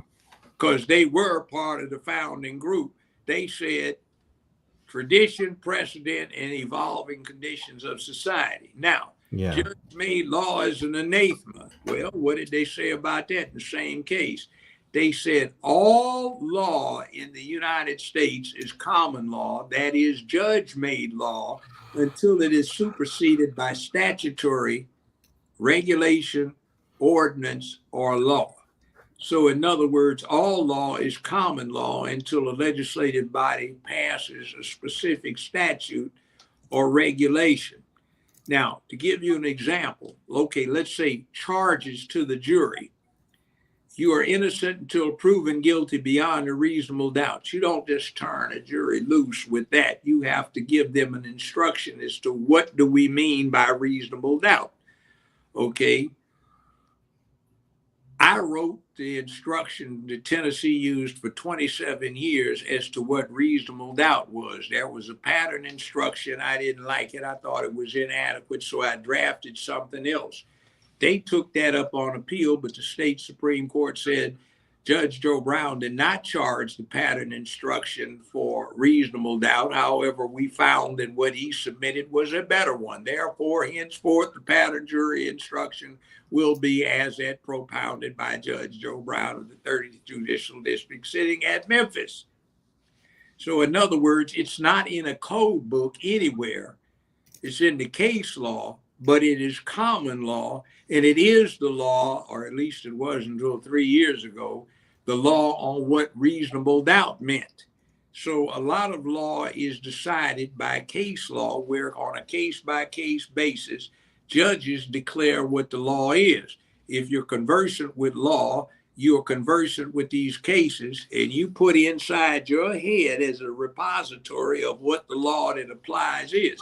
If the legislative body wants to say, we decide to pass a specific act of legislation, that's one thing. But until the legislative body does, what the judges say is the law, and that's the very first case, case number 1, United States Supreme Court, 1792. Constitution was ratified in 1789. The Bill of Rights, which had the 6th Amendment in, was ratified in 1791. So the very next year, that issue as to what is the common law was resolved. So, you know, it's like most people don't know this esoterica, but it's right there in writing. Yeah, yeah. So basically what we get with common law, which a lot of people don't know, that English common law was established in actually if I'm not mistaken, the 10th century or the 11th century. And then you had equitable law, which was established in the 15th century, if I'm not mistaken. And then what you're referring to as far as common law is kind of a merging of English common law and equitable law, which gives judges more discretion in deciding cases or whatever the case may be. Well, yeah, it starts off this way. Most people were completely illiterate. So how did the law get passed on? There was a body of people who, just like the priest, who learn all of these prayers in Latin that they can recite to a congregation in a Catholic church and conduct these ceremonies from memory, or you go in a Baptist church and you can cite the hymns and sing them because you've been singing them for life. The common law was known to a select body of specialists who memorized them, who developed them, who rationalized them, argued about them, and moved them on. Eventually, they got reduced to writing. England, for example, is a constitutional government, but it has no written constitution. It's common law. It arose over the course of 1,000 years, and it's piece by piece, but there is a constitution, but only those who are trained in it know what the whole thing is, and it's in their memory, or they can look it up with the various aspects or parts of it that should be put together as a whole. In the United States, we have a constitution that's in one document. We have a Bill of Rights that's in one document. And we have some further amendments to that constitution that are in writing. But we also have the common law because it's almost impossible to foresee everything that's going to occur in the future.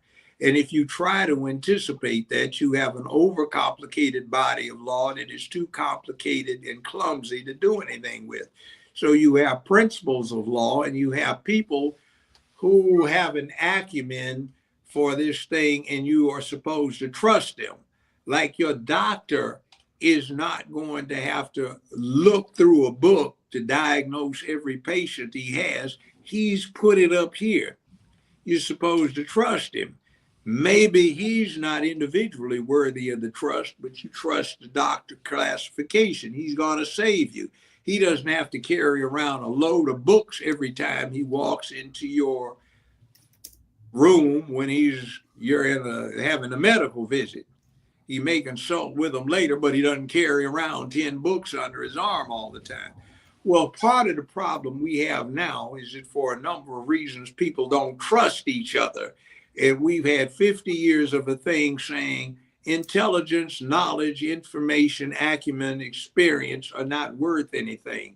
Being wise and learned in law learned and experienced in law and wise in the ways of the world is not important, because when you decide at 11 years old you want to be a judge, you're supposed to be facilitated in getting your dreams, whether or not you have the aptitude, the intelligence, or the willingness to expose yourself to life to be able to be a good judge. It doesn't make any difference. It's just when you wish upon a star, makes no difference who you are, your dreams come true.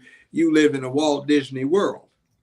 So that's where we have devolved into. And as I was alluding to earlier, we don't have grounds to be confident in those people that our long traditions have made the repository of our law. What is law? Law is a set of rules, principles, or guidance so that people can plot, plan, and carry out their future activities with some assurance that they will not be violating some principle that is dear to society. When you saw me on my show choose somebody out, that's called allocution, ALLOCUTION. It is the common law duty of the judge to deal with expressing the ire toward a miscreant, not just somebody who is wrong or made a mistake or is an error, but somebody who did some culpable wrong. You have to express the ire and outrage of the community in terms of what they did and what the concepts of law are that were violated. People loved it. I choose somebody to ass out, and they liked it. But that's what judges supposed to do. And if you actually go to a real courtroom, it gets kind of brutal up in there sometimes. Yeah. So well, so here's I guess where my mind is with when it comes, because we were talking about communism, and then you made a point about nation states, which I agree with the whole concept of nation states, and I'm aware of how nation states work. And the fact is, when it comes to well, let me start by saying this, and then I'll kind of work my way to a point I want to make, and follow it by a question. I guess Blanche can chime in as well.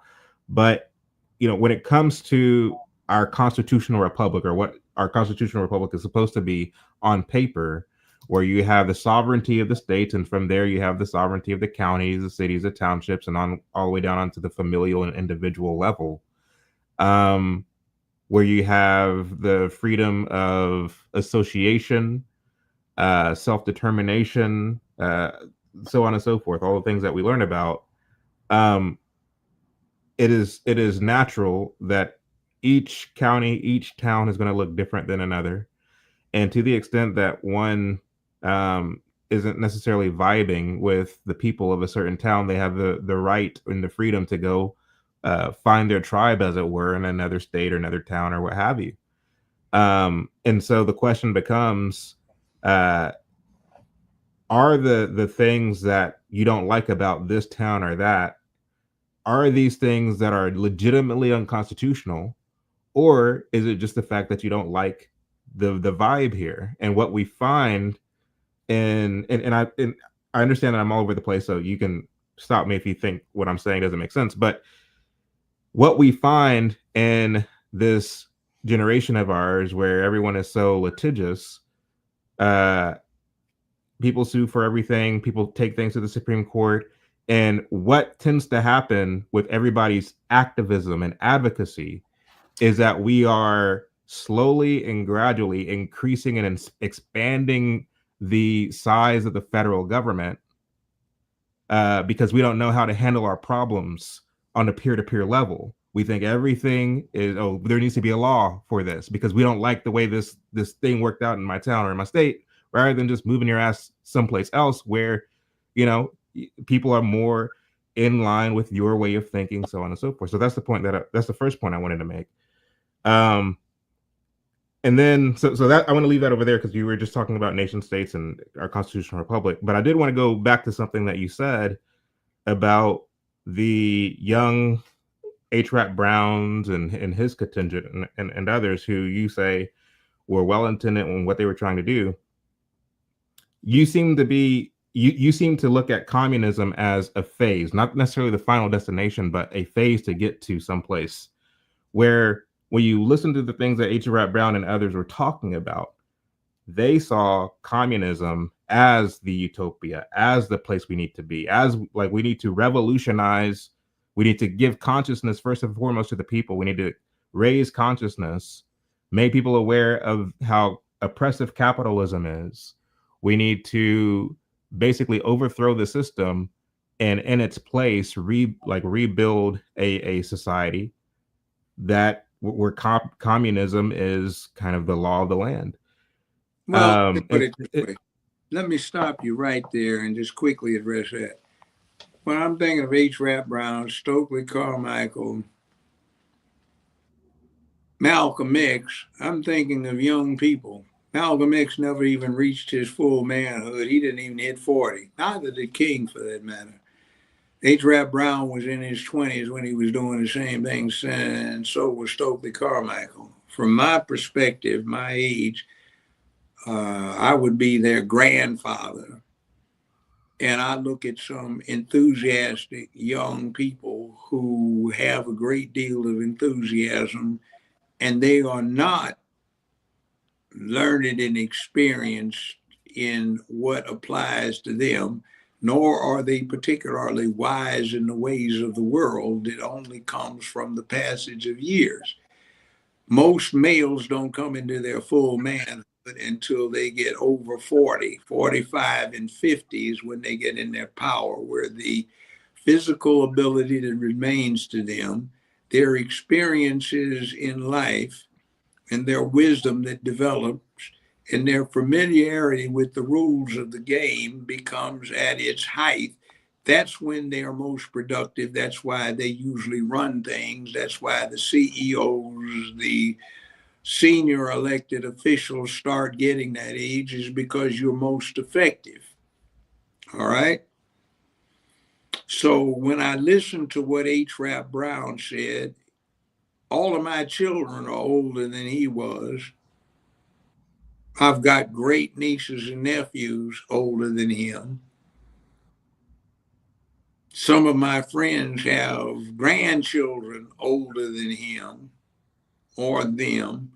And I listen to an enthusiastic youth, or in my perspective, grown child, telling me what his enthusiasm is about, but I don't look at a mature individual who's actually had a lifetime of applying and observing what happens.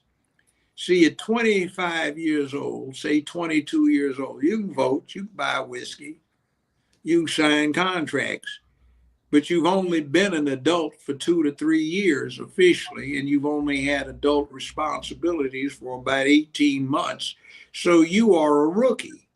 Now add 20 years to that where you have been practicing having the responsibilities, the obligations and duties that comes from adulthood, and you've done it for 20 years, not a year and a half. You have a whole different perspective on life, what's real and what's not real, than when you just started off.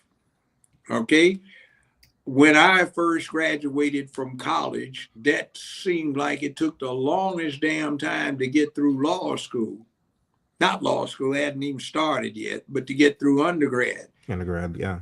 I'm looking at it now as, hell, that's a quick car note, no big deal. 4 years, oh hell, man. I'm talking about something. Oh man, that was 5 years ago. Doesn't seem like, but was it just a year? I thought it was just a year ago. That was 5 years ago. See, life is like a roll of toilet paper. The closer you get to the end, the faster it runs out. Why? Because 1 year when you're 5 years old is 1/5 of your whole life. 1 year becomes 1/20th of your life when you're 20, and when you're 70, it's 1/70th. So your sense of proportion changes, and your view of things changes. And they say if you're not a radical in your 20s, you are not really going to develop much. And if you haven't become conservative by the time you get close to 60, something's wrong with you, because you've had a leavening of, that's real nice, but that doesn't really work. And that's how it panned out for you? What's that? And what you say about being a radical in your youth and becoming a conservative, that's how it panned out for you? Yeah. Because my question. The point is this: what you are as a conservative is actually what you thought you were about when you were a radical, more militant youth. It's just that you understand that there's a foundation you weren't paying attention to. In other words, I look at this building. First time I see this building, that I'm looking at the skyscraper. I'm just visiting New York for the first time, or Chicago. Wow, look at it. 27 stories. Wow. You see, what I'm missing that I will later learn is how deep is the foundation. You see, when you get older, you become aware of the foundation. So what winds up happening is your values haven't changed. If anything, you are more radical than you were when you were 20. You become less tolerant. You become more demanding of things, but your perspective is enhanced because you now know about things that you were not paying attention to in your early age. See, I'll give you an example. I went to a Christmas party last night. Most of the people that were at this Christmas party were middle-aged and above women. I've known some of them since they were hot things in their 20s, wearing tight, short miniskirts, looking good, good, good. Now, they've got their age added to being over 150 pounds. And they're kind of big, but they still haven't forgotten that they were 20. So they got all this flesh showing like they were when they were 20, but it looks like you're a walrus or a whale instead of pretty young thing. Now, okay, what got me was I'm listening to the DJ. And for all these old folk, the DJ is playing the exact same music that I heard when I went to a great nephew's party, and everybody in there is in their 20s. So I'm saying, what the hell is wrong with this picture? Why are the 50 through 75-year-olds listening to the same music that 20 through 30-year-olds are listening? What happened to the 20 to 30-year-olds? Why aren't they saying, why is our music understandable by old folk? What's happened? Something went wrong here. I don't even like hip hop and rap. You know why? It bores the hell out of me because I can't tell whether it's 2 months old or 40 years old. Sounds the same. Because my parents and I did not dance to the same music. You know, we'd have a function and everybody's 24, 25 on one side and 55, 60 on the other. You'd have to have special old time music. You don't need that now.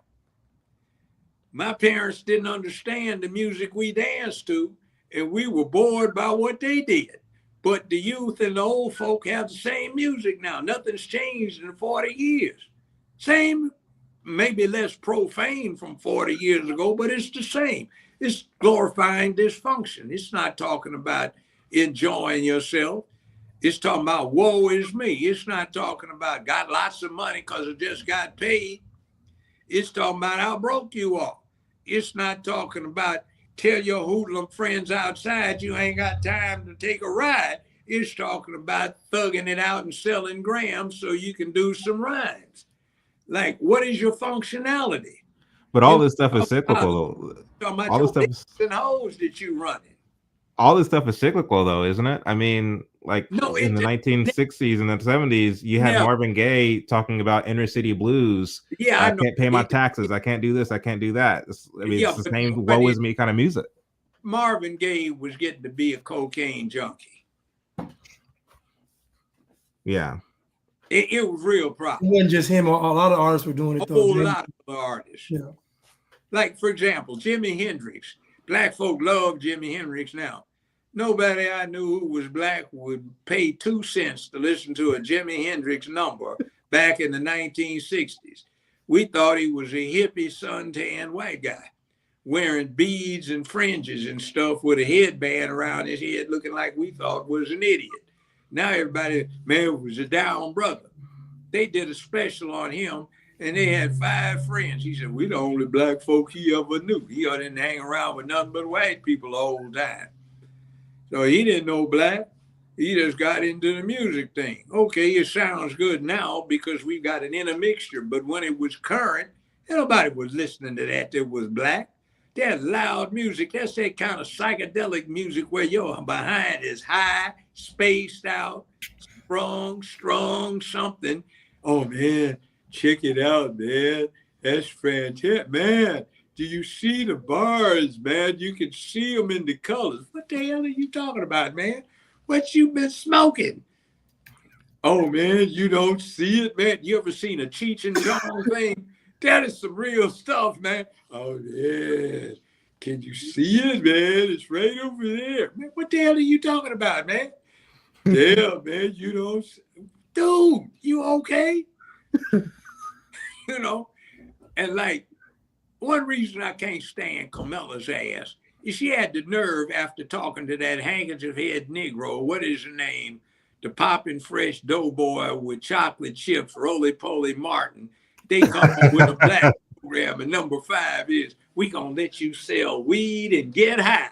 Like, black folk need to be spaced out any further than they already are, man. You lazy fool. Get up off your behind and do some work, man.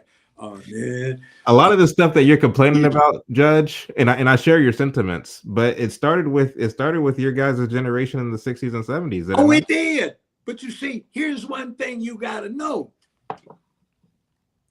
It wasn't everybody. It was an exception that Hollywood glamorized into the dysfunctional norm. We knew we had potheads. Man, why don't you lighten up on that, man, till we get home? Oh, man, I got to get high, man. I ain't straight if I ain't high. Man, come on, man. LAPD got a heavy patrol out there, man. Lighten up. Oh, man, I can handle it, man. Hey, dude, come on. Or, hey, man, don't take that right now. Oh, man, I want to get high, man. Man, don't do that, man. And see, it's like parties. You used to be able to... Let me ask you this real quick. So as far as a lot of your Los Angeles Black Panther types, I know you were friends with some of these folks, including, I don't know if you were friends with Huey Newton, but I knew him.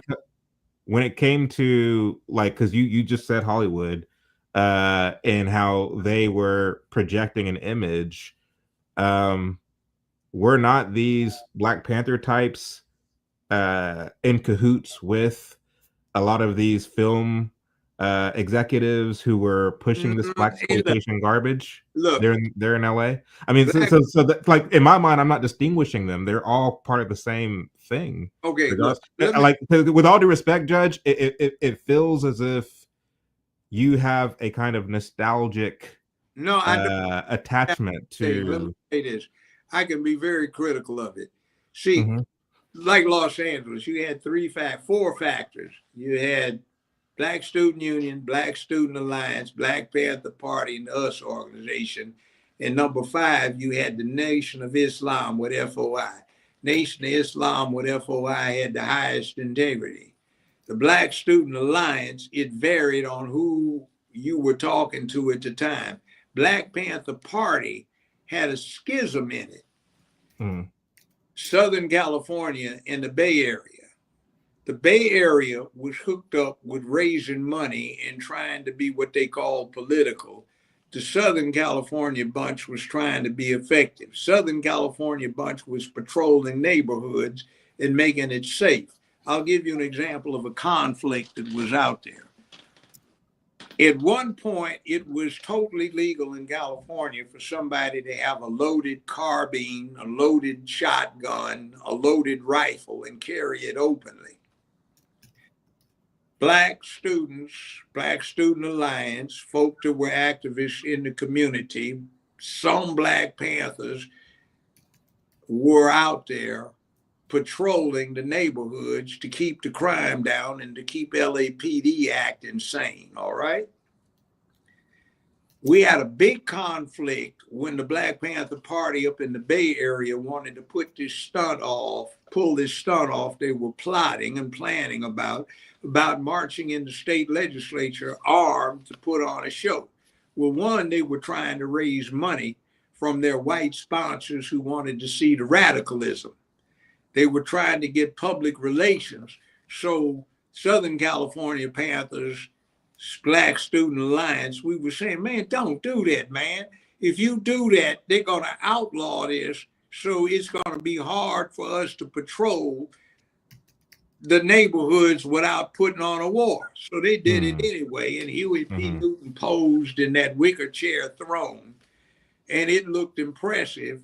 But what wound up happening is within 14 days, Ronald Reagan winds up signing a statute that the California legislature quickly passed, saying it is now illegal to carry a loaded firearm, long gun in public. So all of these black youth who were patrolling the neighborhoods to do two things: keep the police in check, and two, keep crime in check. Now they became subject to a whole bunch of gunfights, and a lot of people died because some folk wanted to grandstand and go up there and show out. What are you achieving? What's your purpose? There is no purpose in this. You don't need to advertise what you're doing. Brother, we got to show an image to the people. Man, they know what you're doing if you're doing it. But you see, we had that conflict. And then we had another thing, like the chairman of the Black Panther Party in the area became Shermont Banks. He was a student at Cal State, LA. Smart man. I've known him, well, I don't know if he's still alive, but I knew him for a long time. What wound up happening, he just said, man, I'm bailing on this. So Shermont Banks left. And then what we got was Bunchy Carter. Bunchy Carter had run the Slauson's gang and did penitentiary time. So he got out in 1967. We helped get him out. I helped get him out because we wrote all these letters to the parole board because Bunchy had gone in completely illiterate. He got somebody to read Alex Haley's book on Malcolm X. Malcolm X's autobiography that Haley ghostwrote. And he got impressed by this thing where Malcolm X had memorized Webster's dictionary. So Bunchy got in there and taught himself to be literate. It was impressive. And he started writing poetry and a lot of interesting essays. So we used that, went to the parole board and said, hey, you got to let this guy out. And we want him for this new affirmative action program, a high potential special admissions program. So we got him in. There was John Huggins, whose father was a janitor at some white fraternities at Yale University. We got in Elaine Brown, who had been a secretary at UCLA. We got in Gwen Goodlow. She came in. We got in Nathaniel Clark, who I knew, I recruited. And we got in Geronimo Pratt, G., who had done 3 tours in the Nam as a sergeant with the Green Berets. That dude was something else. But we brought these folk in, and we thought they would add a lot to the mix, and they were intelligent people, and they got into it. But you see, what happens then is we got all these Slausons who came out of the penitentiary who had been doing time from 1962, 63, 4, 5, and 6, and they got out about 67, 68. That replaced the student component. The Black Panther Party comes from the Deacons for Defense and Justice out of Loudoun County in Louisiana, and that emblem they took, that Black Panther emblem that the Panther Party took, where the Deacons for Defense and Justice got is because a large number of them had been in the 761st Armored Battalion that was known as General Patton's Panthers, who were the spearhead of the Third Army sweeping through Europe. They were in combat continuously longer than any other armored unit, got more medals and more casualties than anybody else. If you want to read something about it, Kareem Abdul-Jabbar, who was a historian, that's Big Lou Alcindor, the GOAT for the NBA, he's a writer and he wrote about it. His uncle Shorty was in the 761st Armored Regiment, and he writes a long, interesting story about it. Also, Jackie Robinson, the baseball player, was in the 10th Cavalry after being in UCLA's ROTC program and being an All-American in track and football, not baseball, track and football at UCLA. Went through ROTC. He was a captain in the Buffalo Soldiers. They transferred him to the 761st. By the way, it wasn't Rosa Parks that didn't go to the back of the bus first. Jackie Robinson got off of duty. He was in uniform, had his 45 auto strapped on, escorted a co-officer's wife home, took the bus back to the base. They told him to go move to the back of the bus. He grew up in Los Angeles. He said, go to hell. So when they hauled him off of the bus, surrounded by Texas Rangers, local yokels, and MPs. The testimony of this court martial was he pulled his 45 out, racked around in the chamber, and said, "Some MF is going to die tonight besides me." So they court-martialed him. He turned in his resignation because he had a waiver because his ankle was injured from playing ball. He asked everybody what he was going to do. They said, "Well, Captain, you're the fastest man in America. You hold the American record for the 100-yard dash and the 220. Can't nobody beat you running bases. You're a natural athlete. Why don't you go down to the colored leagues?" But I've never played baseball. But he wound up being the first black man to play baseball. That's the kind of brother we had that we were emulating at the time. That kind of don't take any prisoners type thing, go for it. You see, we were taught to go for it where you made a stand because black folk had to do this. That was our ideal. In other words, you have to be willing to die for something if there was anything to live for. Nowadays, you have all of these folk who have a lack of manhood training because they don't have any daddies around. And if they don't have a daddy around, which was not uncommon back then because people died in the Korean War, World War II, World War I, and other kinds of crazy stuff that was going on, accidents. Nobody had seat belts. Nobody had any headrest. Nobody had any safe car systems. And people died all the time. But there was a society, there were uncles, granddads, there were stepdads, there were family friends, there was society in general that tried to raise boys to be men. We don't have that now. So you don't ideate on this kind of stuff. I can remember in second, third grade on the elementary school playground, we used to watch these movies at the theater. You'd go for matinee. Now here you are in the third grade and you are being allowed to walk to the theater by yourself at 7 and 8 years old on a Saturday morning and sit for 3 hours and not get in trouble, and there's no parent holding your hand. And everybody on Monday would talk about the latest episode of the serial movie you've been looking at. And we'd be talking about heroics and how somebody made a stand. And dude, man, well, not dude, but this guy was a hero. Did you see it? Wasn't that heroic? So these are 7-year-olds, 8-year-olds talking about heroes. That was our ideation, to be a hero. Now you don't hear that. We identified with the good guys, not the thugs, not the pimps, not the drug dealers, not the burglars, not the murderers, not the robbers. That was the ideation. So Judge, I hear everything you're saying. I think people underestimate, and Blanche, feel free to chime in here too if you like. But I feel people underestimate just how much of a major shift the late 60s, early 70s was, specifically as it relates to Black culture. Yeah. I mean, numbers don't lie. Numbers don't lie. I mean, 3 out of 4 Black children growing up in 2-parent households prior to the 1960s. To where now you have this thing where 70+%, according to the latest numbers, of Black children are growing up in single mother households. You see the crime rates. You see on and on I can go. Even the entrepreneurship that existed among particularly Black men that existed prior to, I mean, even during Jim Crow, the peak of Jim Crow, which of course waned after forced integration. You see what's happening in the late 60s, early 70s, this sense of ethnic pride. You hear it in the music, you see it in the films, you see it all over the place. It's very pervasive.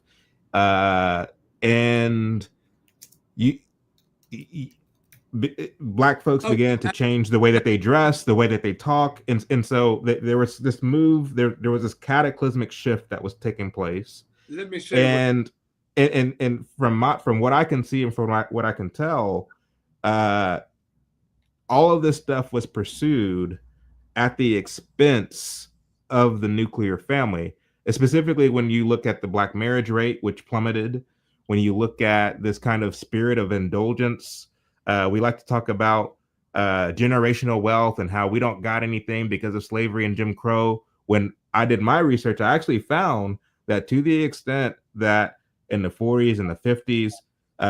Property was acquired by our Black ancestors. The baby boomers inherited many of these houses, and then they liquidated the assets and went on vacation. So there goes our generational wealth right there. I mean, let me say this: baby boomers. The earliest of us were born in 1946. In 1965, that meant you were 19 years old. I was born in 1947, so I was 18 in 1965. The baby boomer cutoff is 1966. So some of us were just born. The ones that did a lot of this were the generation before us. We didn't start coming into our 35s and 40s stuff for quite a few years later. That's one thing. Second thing is the glorification of dysfunction that came about because of a shift in entertainment. It's interesting. 1967, most every theater in Los Angeles and in the rest of the country, they were in chains. And these chains had certain studios that always showed movies, so they had stables of stars. But every Thursday, every Sunday, each of these theaters had 2 new movies and 2 or 3 cartoons and a sub-feature. You could walk in anytime you wanted, sit as long as you want, stay through, see each movie 4 or 5 times if you felt like it. And it cost you a maximum of 50 cents to get in as an adult. Color television was causing the entertainment or the movie industry to go bankrupt. So some bright folk got a bright idea. They said, instead of changing the movies every Tuesday and Thursday, some of these movies are hits. Let's be flexible and keep them in the movies as long as they will draw crowds.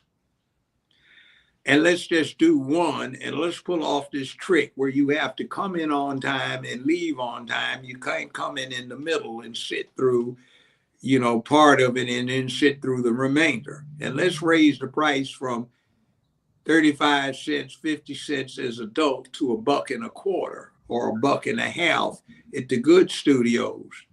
All right. Who are we going to get? Well, who's starving for attention? Oh man, Charlie, all of these Negroes. It's not Negro now, Al. They call themselves Black. Oh yeah, Black folk. Okay. We're going to get these Black folk. They're starving for attention. Let's give them Black movies. Okay, so they start plotting this stuff. Well, Sidney Poitier is a great, no, but if we do that, you're going to cut out a lot of these Negroes who don't think they have, Black people, or is it Afro-American now? One of them, one or the other. They don't have any realistic prospect of going to college. Why don't we go to the lowest common denominator? Tommy, that's a great idea. Let's what do they call them? Pimps, hoes, drug dealers, and all of this. Let's give them something they can identify with. 1967, about 8 or 9 of us went from UCLA after class one day, and we went to one of the local theaters and we saw Black Caesar, starring Fred the Hammer Williams, a former football player. And he played the lead role. He was the hero, but he was a hitman and a drug lord. So we're looking at this thing where he makes all these killings and the cops don't even approach him, don't even question him. And we're going, wait a minute, they just left about 50 folk dead or dying on the floor of a warehouse in Long Beach, and then no LAPD sirens, and this dude is driving off into the sunrise in the back of a limo, smoking a big Churchill cigar. What the hell's going on? Where'd they get this mess? What time is this? And everybody made a remark, man, they just glorified the criminal. So they started glorifying dysfunction. And then shortly they had Rod O'Neal playing Superfly, where they glorified selling cocaine.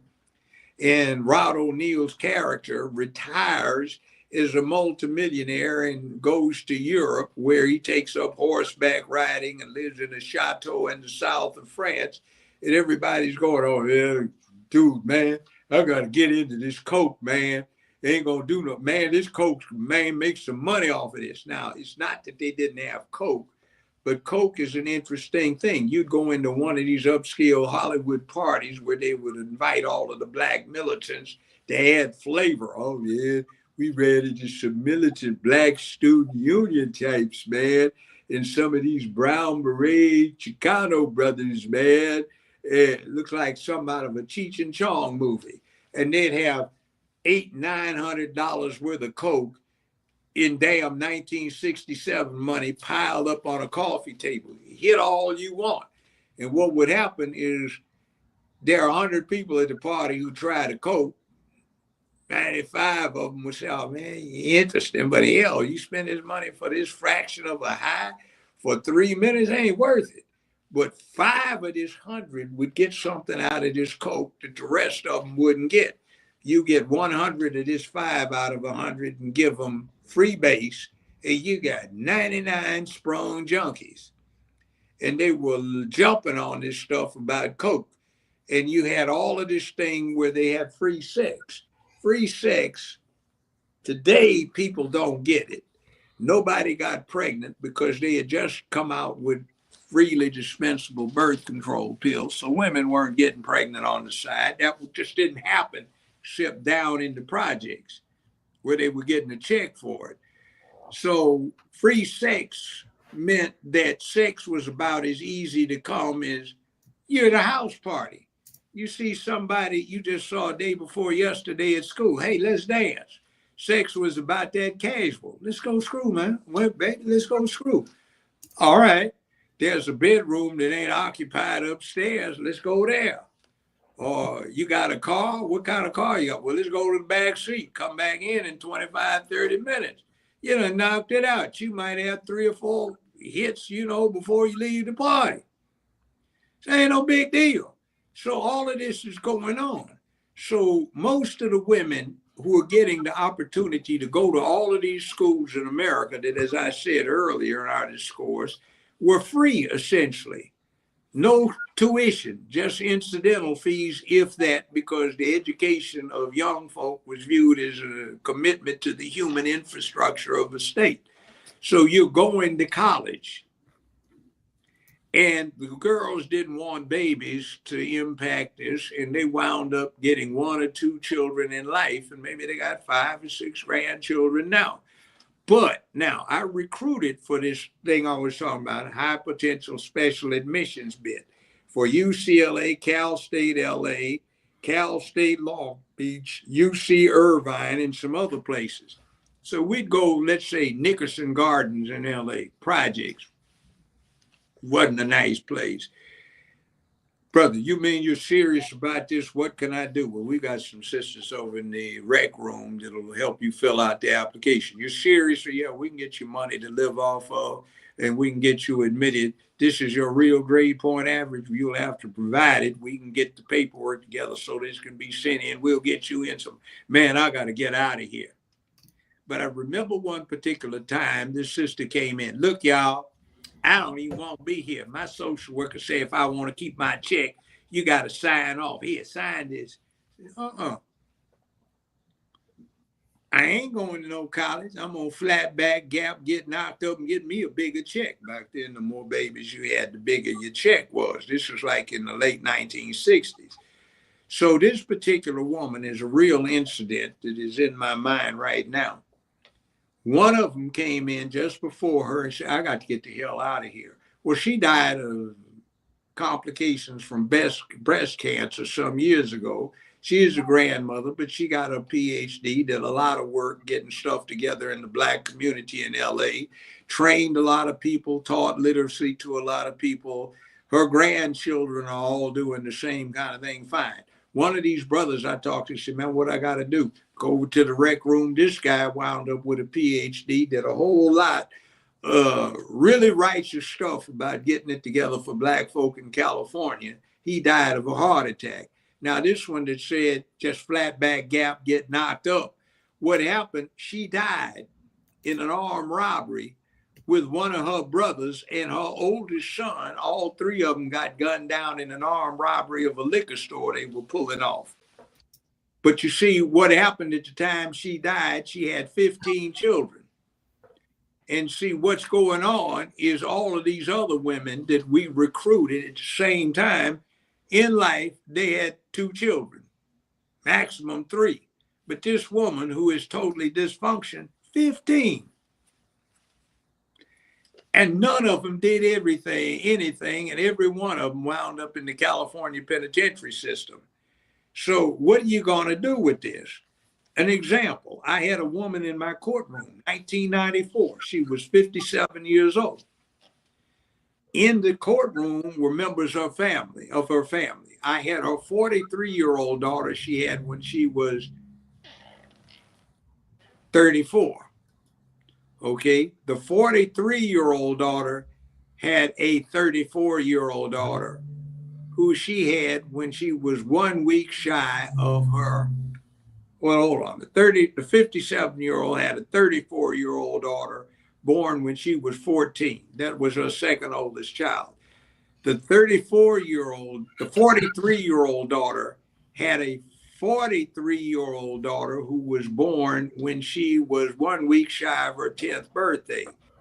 The 34-year-old daughter had a 20-year-old daughter born when she was 12.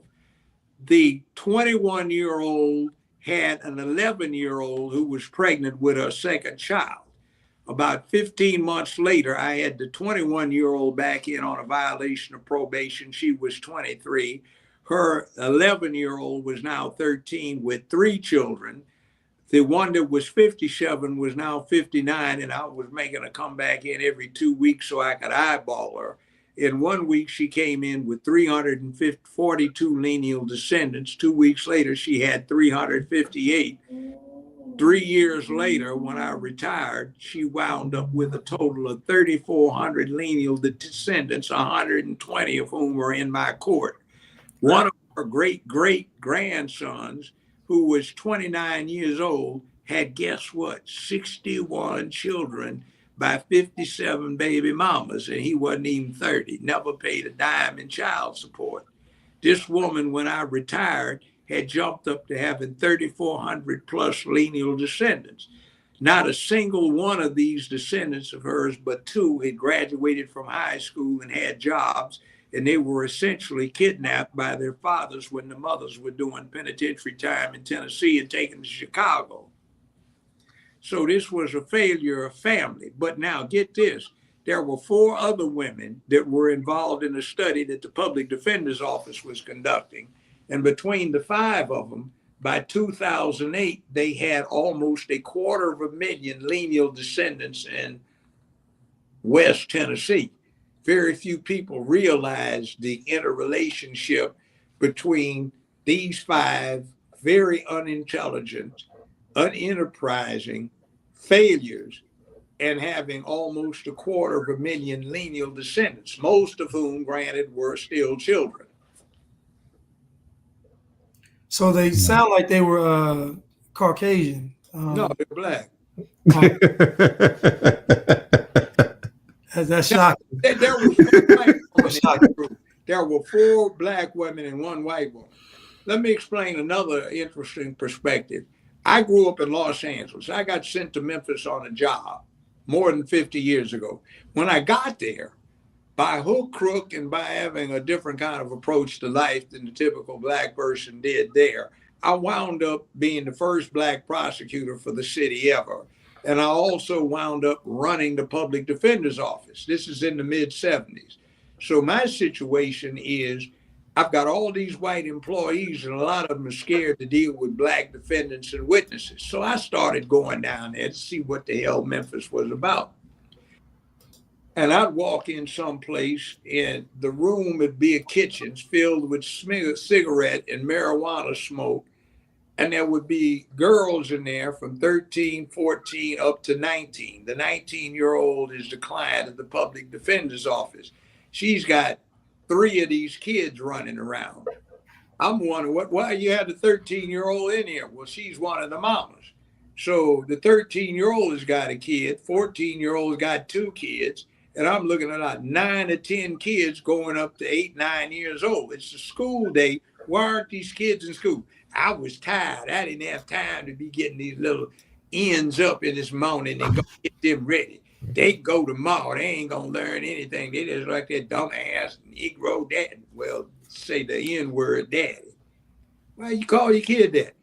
Little fool, little greasy pig, and then he give me my cigarette. Give me a beer. You just no good trifling like your no good daddy. That's the boy ain't but 5 years old. Why you talking? And these are black people? Yes. So I'm sitting in there, and then here's the thing. This is a real case. It's 1977.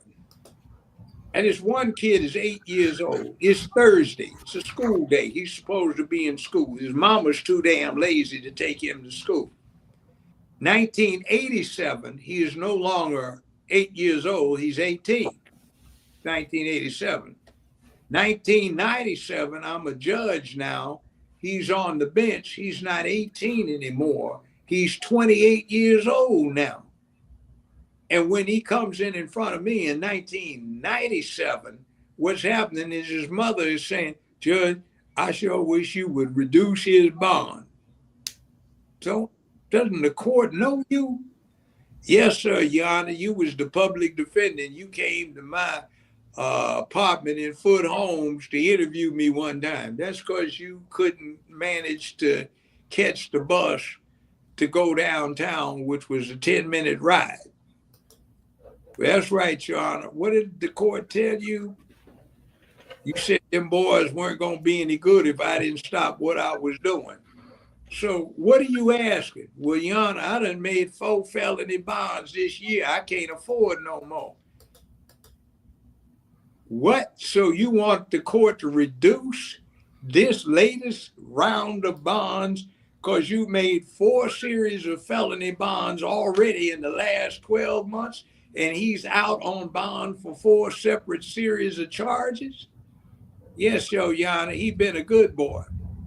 Lady, this child of yours is 28 years old. And you got, I see another one in here, you got an application on through your lawyer. He's not but 19. Let's talk about the 19-year-old. He's been arrested and convicted 37 times since he's been 15. And he's set for a bond hearing today. Is that you too? Yes, Your Honor. I got 2 boys up in your courtroom, 128 and 119. Bring him out. So you want the court to reduce the bond on this 19-year-old? Well, I done made 3 bonds on him this year, Your Honor. Well, he's got 37 convictions for felonies since he's been 15. Well, he's been a good boy. How has he been a good boy? He's been a major crime wave. Well, Your Honor, he always give me whatever I need. When I need the rent, he give me rent. How do you think he gets it? He dropped out of the 5th grade. He's never had a job. How do you think he gets his money? I think he's selling lemonade, cutting grass. Well, Your Honor, I get tossed in the mouth. The Lord working mysterious ways. I be praying powerful hard. So your boy brings you all this money in. He gives you, he's got 37 felonies. He's a major crime wave. And you talk about he's a good boy. What is the matter with you? I tell you what, the court's not only not going to reduce the bond, we're going to raise it. Because if the court reduces the bond, he's not going to survive to continue to the end of these cases. The indictments will abate by death. Somebody's going to kill both of them. So the court's going to make sure they stay in jail so you won't have to come up with the expense of getting a dark suit to bury them in. All right? Next matter, and I'd set the bond, whatever. So it's like, damn, what kind of excuse is this for a view on normalcy? Well, he ain't done much, Your Honor. He just shot 3 or 4 people in the last several years. He just robbed several. I mean, ain't that what everybody do? Judge, before we let you go, so I wanted to talk this evening about what I've seen happening as a trend in so-called Black culture for the better part of the last, I would say, 40 to 50 years. I mean, you said yourself that the revolution that was taking place in the 70s was a youth-led movement. This is what was going on in college campuses and in high school campuses in some cases. A. Brown was in his early 20s. Huey P. Newton was a young man. Angela Davis was a young woman in those days. These were the youth who were tired of the status quo, tired of being patient, as you would. It's a common theme that you hear if you listen back to the old tapes of, yeah, we're not going to be patient like our parents were and like our grandparents were, and so on and so forth. So they call themselves trying to spark a revolution. This was a youth movement, and then it didn't only exist in the Black community. This was also going on with white students. I mean, in Harvard Square, it was going on with the Weathermen, who would later become the Weather Underground. This was going on across the seas, where you had these youth. I mean, even Mao Zedong's Cultural Revolution. You had the youth who were the vanguard, kind of leading the front. So the fact is, for the better part of the last 50 years, there is this disdain for the elders. Some of it, I think, much of it, I think, is unfortunate, because there are some elders still existing among us who do have something to say that's worth listening to. But then you have a lot of it. Where I think it's well deserved, because I would argue most of the elders, and I hope I'm not this way when I get older, don't have anything worth listening to at all. Well, it's this. Before you answer the question, I followed your mayoral run in Memphis, and the reason I was excited about the prospect of you winning was because of the kind of things that you were talking about. You were lauding your record as far as recidivism, or the lack thereof, when you were there in California. You were stressing the importance of cracking down on gangs, at least from what I remember, the kind of things that you're talking about. You're talking about the onus being on the people in the community, men to be men, men to be virtuous, men to be leaders. You stood down, or you stood up for yourself and for what was right when it came to these Black feminists who called themselves trying to challenge you. And it was a harken back to when men were men, where they didn't cower or tuck their tail between their legs, where they stood up for what was right. You didn't fold under these Black feminists. That was exciting to see. But what you ended up losing, and let me tell you let me start with that. That's the easiest one. There's a brother named Benny Smith who's acknowledged as a national authority on election integrity. I talked to him just a few weeks ago at the last election cycle we had. I was a poll watcher or an election observer for one of the candidates. It's a woman. And I wound up talking to him. He said, I want to show you something. He said, they fired me down here from the Shelby County Election Commission. I said, yeah, I know, but they hired me on the state because I came up with this. He said, they stole the election from me. And he showed me the numbers. And I said, yeah, that's what I suspected. He said, these machines are corrupted. Next thing is, this is something you need to know. There are some fundamental differences in politics. Nowadays, you do not have block parties. You do not have community organizations setting up stuff where the candidates can come and meet folk. All of it is going through social media, or what Musk calls legacy media. Well, okay, they know Judge Joe Brown. I've been there 50 years. I did all these things in Memphis. There is also an obscure city councilman who's been very sick. His name is Joe Brown, too. So for 5 weeks before the election, Channel 3, which is ABC, Channel 5, which was NBC, Channel 13, which is Fox, and then they had the one that was CBS, they all ran the councilman's picture, not me, as Joe Brown. They blacked out anytime I would say, I'm Judge Joe Brown, and all you could hear was Joe Brown. And they would not show my picture. So they were showing the picture of the councilman, who doesn't even look anything like me, for 5 weeks on every major one of the television stations in Memphis. The local newspapers dealt with showing this councilman, who had also been a court clerk's picture, not me. People were saying, why don't you run for mayor? I am. No, you're not. Said, yes, I am. And then that's when I first would get, damn, that's not me. And then they had these polls that they had early on. I was winning 80% of the damn vote in these polls that were objective. So they wound up with 17 people in the mayor's race, and it's crazy. A 5-term mayor called me up. Joe, you know, you used to represent me. Yeah, I know I did. I got you elected because they were trying to steal the election from you until me and Judge Swearingen got it for you. So he talked me into running for mayor. I'd already been talked into running for mayor by Ms. Barbara Cooper. She's 94 years old, but she was still active, the oldest elected person in Tennessee. She still had her stuff together. So we were trying to get me in to straighten stuff out. Do you know this Negro, after he went through all these changes trying to recruit me to jump for mayor, the last day he files for it, what his objective is to crowd the race, so to distract the vote, so a certain somebody could get in. Why? Out of the 17, they had one Negro who can't even walk in the Black community, scared as the devil, doesn't have a crew. He got paid $3.7 million by a major international hotel chain to go along with committing $220 million of taxpayers' money for them to finance downtown hotel development.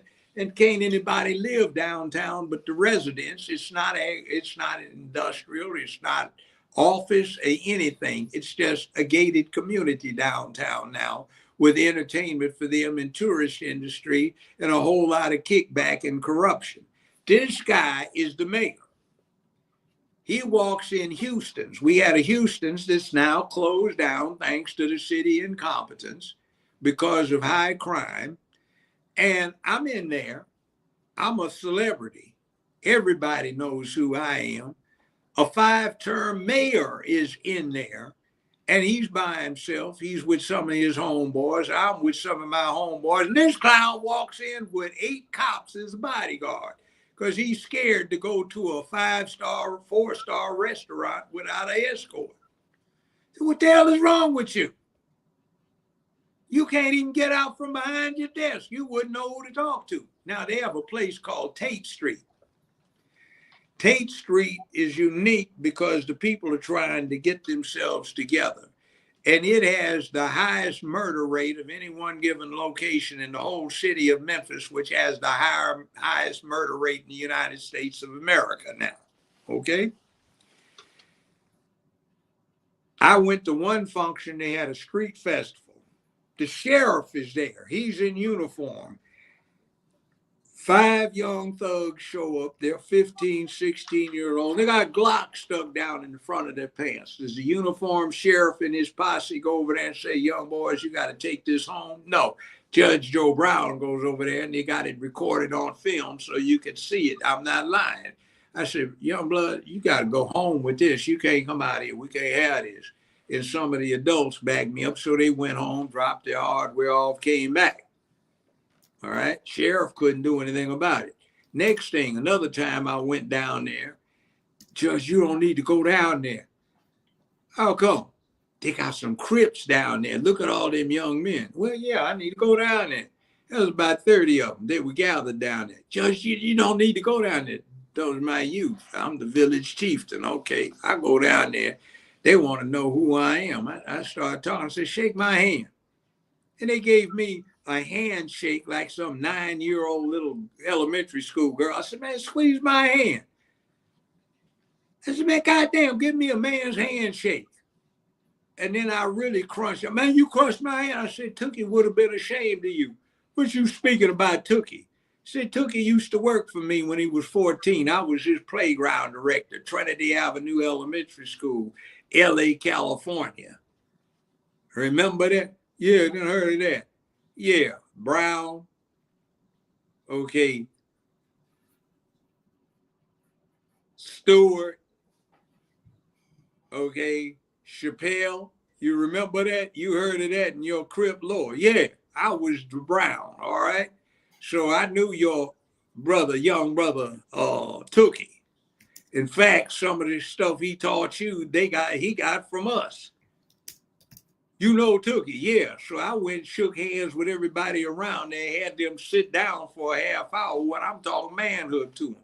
I left, and later that day, well, morning, about 9 o'clock that morning, they shot 2 people in the head and killed them 10 feet from where I was talking to them at.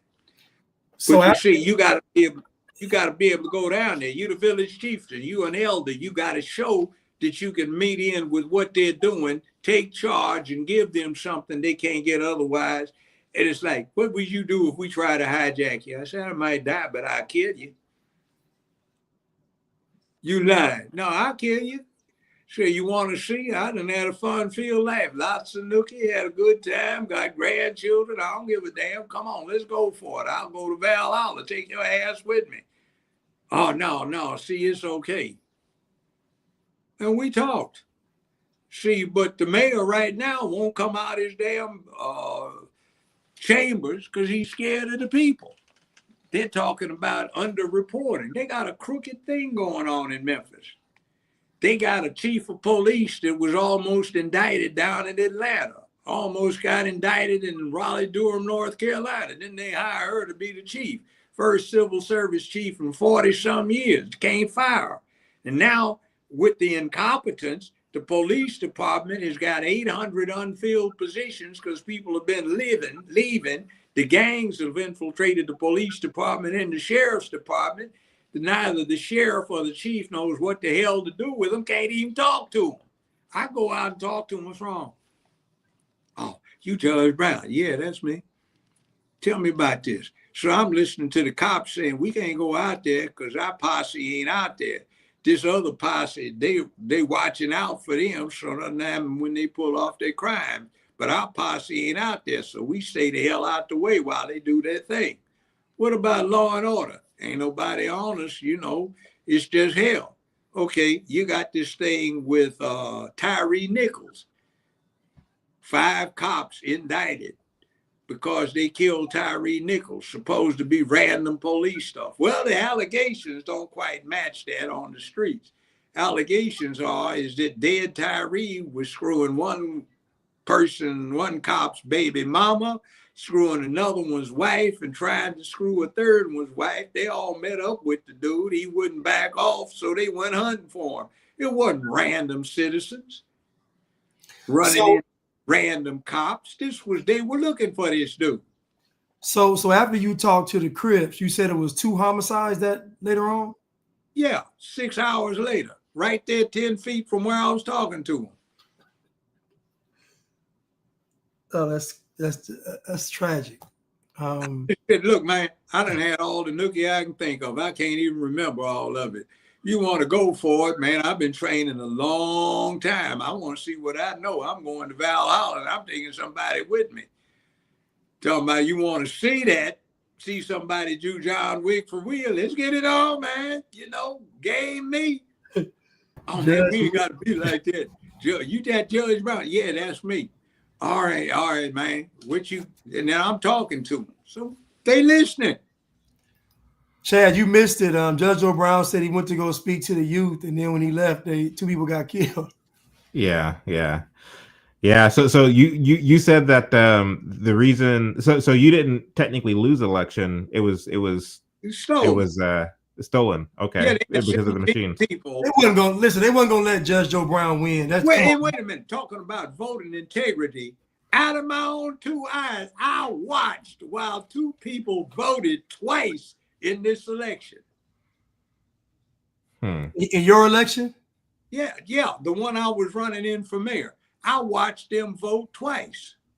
See, they had 2 things. You can either go on the computer, go through the ballot on the computer. The computer prints out a card. You put the card in this second machine, or you can fill that card out by hand. Problem is, if you go through the machine, there's no guarantee that what you come up with will be what they print out. And a lot of people were complaining, hey, I didn't do this, but what they kicked out was this. So they had to let me have a provisional ballot. I was down there the last election, not the one I was in, but this one for the president. I'm listening as an official watcher. You know what the problem was? They had more votes cast in certain precincts than they had voters sign up to vote. So they were sloppy with it. This November 2024. Well, you got to forgive November 5th, 2024. They're down there frantic about how they rationalize having more votes in certain precincts than they had voters show up. Now, tell me, how is Memphis doing economically? How is it doing in terms of crime? Piss poor. We have the highest murder rate in the United States, the highest rape rate in the United States, the highest kidnapping rate in the United States, the highest carjacking rate in the United States, and the highest car burglary rate in the United States. As to actual murders, it's not just a percentage. It is actual homicides by numbers. These lying dogs tried to hold it down, and then a local conservative radio station got a hold of the actual memoranda saying, do not report any homicides. So they went around and checked with the medical examiner's office in the hospitals and got the number of people brought in for shootings and fatalities from gunshots, and the rate, actual numbers went up. See, it's an unsafe place. We sit at the district. Let me ask you this: when was the last time that Memphis PD or the hierarchy of Memphis PD and the mayor took a tough on crime approach in Memphis? They can't. Well, why not? Because the police department is gang infiltrated. So is the sheriff's department. On the level, the gangs run the cops and they run the deputies. And what happens is the people at the top are not connected with the people at the bottom. The police department has more than 800 paid for but unfilled positions. They've had like 400 resignations this year. They won't put up with it. And now you don't even have to be a resident of Tennessee to be a cop. They just got through firing, or not firing, pushing to resign the assistant chief. Guess where the assistant chief lives? Where's that? Atlanta, Georgia, Arkansas? Fulton Okay. County, full time. We had There you to go. pay to fly him in to be assistant chief, staying in a 5-star hotel. It sounds almost as if Memphis is uninhabitable. I mean, how do people get along? Well, here's the problem, and how they do get along. Tennessee is number 4 in the nation in per capita millionaires, and most of them live in Shelby County or East Memphis. It has one of the highest per capita incomes in the United States. The other part of the city has one of the absolute lowest. So you get a total split between what's going on. But they have allowed developers, where 70-some% of the city council is black, the mayor is black, all of the elected officials essentially are black. They're splitting the undercover money and doing money laundering and getting middle class well-to-do off of what comes under the table. If you want to find out what somebody's doing, there's a website called followthemoney.org. Followthemoney.org. It's complicated, but you get a maroon banner with a little yellow narrow banner at the top. And if you input the person's name, what county, what city, and approximately what position, if you learn how to navigate it, they'll tell you who's been giving them donations, when they donations, how much, and what it's for. And that comes from both what the candidate or the elected official has reported and the entity has reported as part of the state law. So you That can sounds like an excellent resource, actually. Yeah, all across the country. Followthemoney.org. And you can see who's been paying for people. So they had one candidate running for mayor, In 5 years, this woman had gotten from this one select group of donors $35,000 plus. Another woman who had deceased, who had had the same positions for 35 years, in this whole 35-year period, she didn't get but $1,500 from all of these people that this woman got $35,000 for in 5 years. See the difference? Somebody is just getting ordinary contributions. Somebody is bought. They had a problem with a pipeline, oil pipeline running through Black Memphis. No controls, no environmental impact, no safety guards. The Negroes that were speaking out against it were getting thousands of dollars from this company that was putting the pipeline in, donated to their cause. Yeah, that's blatant corruption. So from what you say, it seems almost as if a place like Memphis is beyond repair. And the reason I say that is because of the deep corruption that exists at the municipal level, but then too the culture there, which doesn't seem to care enough to turn the tide and to hold their elected officials more accountable.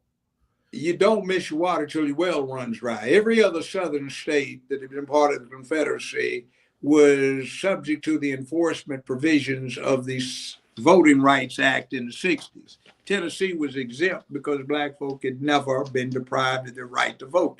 There was a Black man that kept getting deprived of his property, so his daddy, who was the richest former plantation owner in Mississippi, his name was Church. The Black man's name was Robert Church, first Black millionaire. White folk kept stealing his property. So what wound up happening is old man Church hired this very astute young white lawyer to come up and protect his son's properties. Well, that guy became Boss Crump, who ran Tennessee for 50 years. His secret was to run politics, and he made sure that Black folk never lost the right to vote so they could vote for him en masse. And he set up this structure of Black voter brokers. So the Black folk in Memphis are used to the corruption. But like one old guy told me years ago, Lloyd Brown, we used to get something. We used to get a shiny quarter, a big slice of watermelon, and a good stiff shot of whiskey for our votes. At least we got something. Nowadays, you don't get a damn thing. Don't even get a promise. A coin, whiskey, and some watermelon. Yeah, literally. No pork chops. No, that's all it took, huh? Let me ask you this as a last question before I let you go, Judge Brown. Did you know that there were, although it was very rare, extremely rare, in fact, did you know that there were Black members of the KKK? Yeah. Let me tell you something. Let me tell you something you need to know about it. Every single former member of the Confederacy, the 11 Confederate states, until about 1930, had laws on the books that said if a person has no more than, say, 1/4 known colored ancestry, he or she is entitled to apply to a court in this state, in this case, Mississippi or Alabama, and if sponsored by 2 known Caucasians, is entitled to a declaration of Caucasian status if the person appears reasonably right to the satisfaction of the judge. Or in Tennessee, it was 1/8, Louisiana was 1/16, Georgia, I think it was 1/8, Arkansas, it was 1/4. Now, what happened is in the late 1920s, the laws started changing. It started saying anyone not heretofore declared to be Caucasian with any known colored ancestry shall be considered colored for purposes of the statute. Then in the mid-1930s, they started saying any person with any known colored ancestry shall be declared colored for purposes of this statute. And what was going on is they couldn't undo a declaration. So the reason they had these things was because the Civil War had such a high casualty count that all of these former well-to-do plantation owners had no male heirs. The only males that they had who were blood kin were boys they'd had with their favorite slave mistresses, who tended to be very expensive propositions, high, bright, almost white. So they got legislation passed so these otherwise colored folk could be declared white and inherit white daddy's money. Now, in Memphis, this guy's name was Robert Church, the first black millionaire in America. His daddy, Church Sr., who was the richest plantation owner at one time in Mississippi, hired this smart white lawyer whose name was Crump to come protect his son's interest.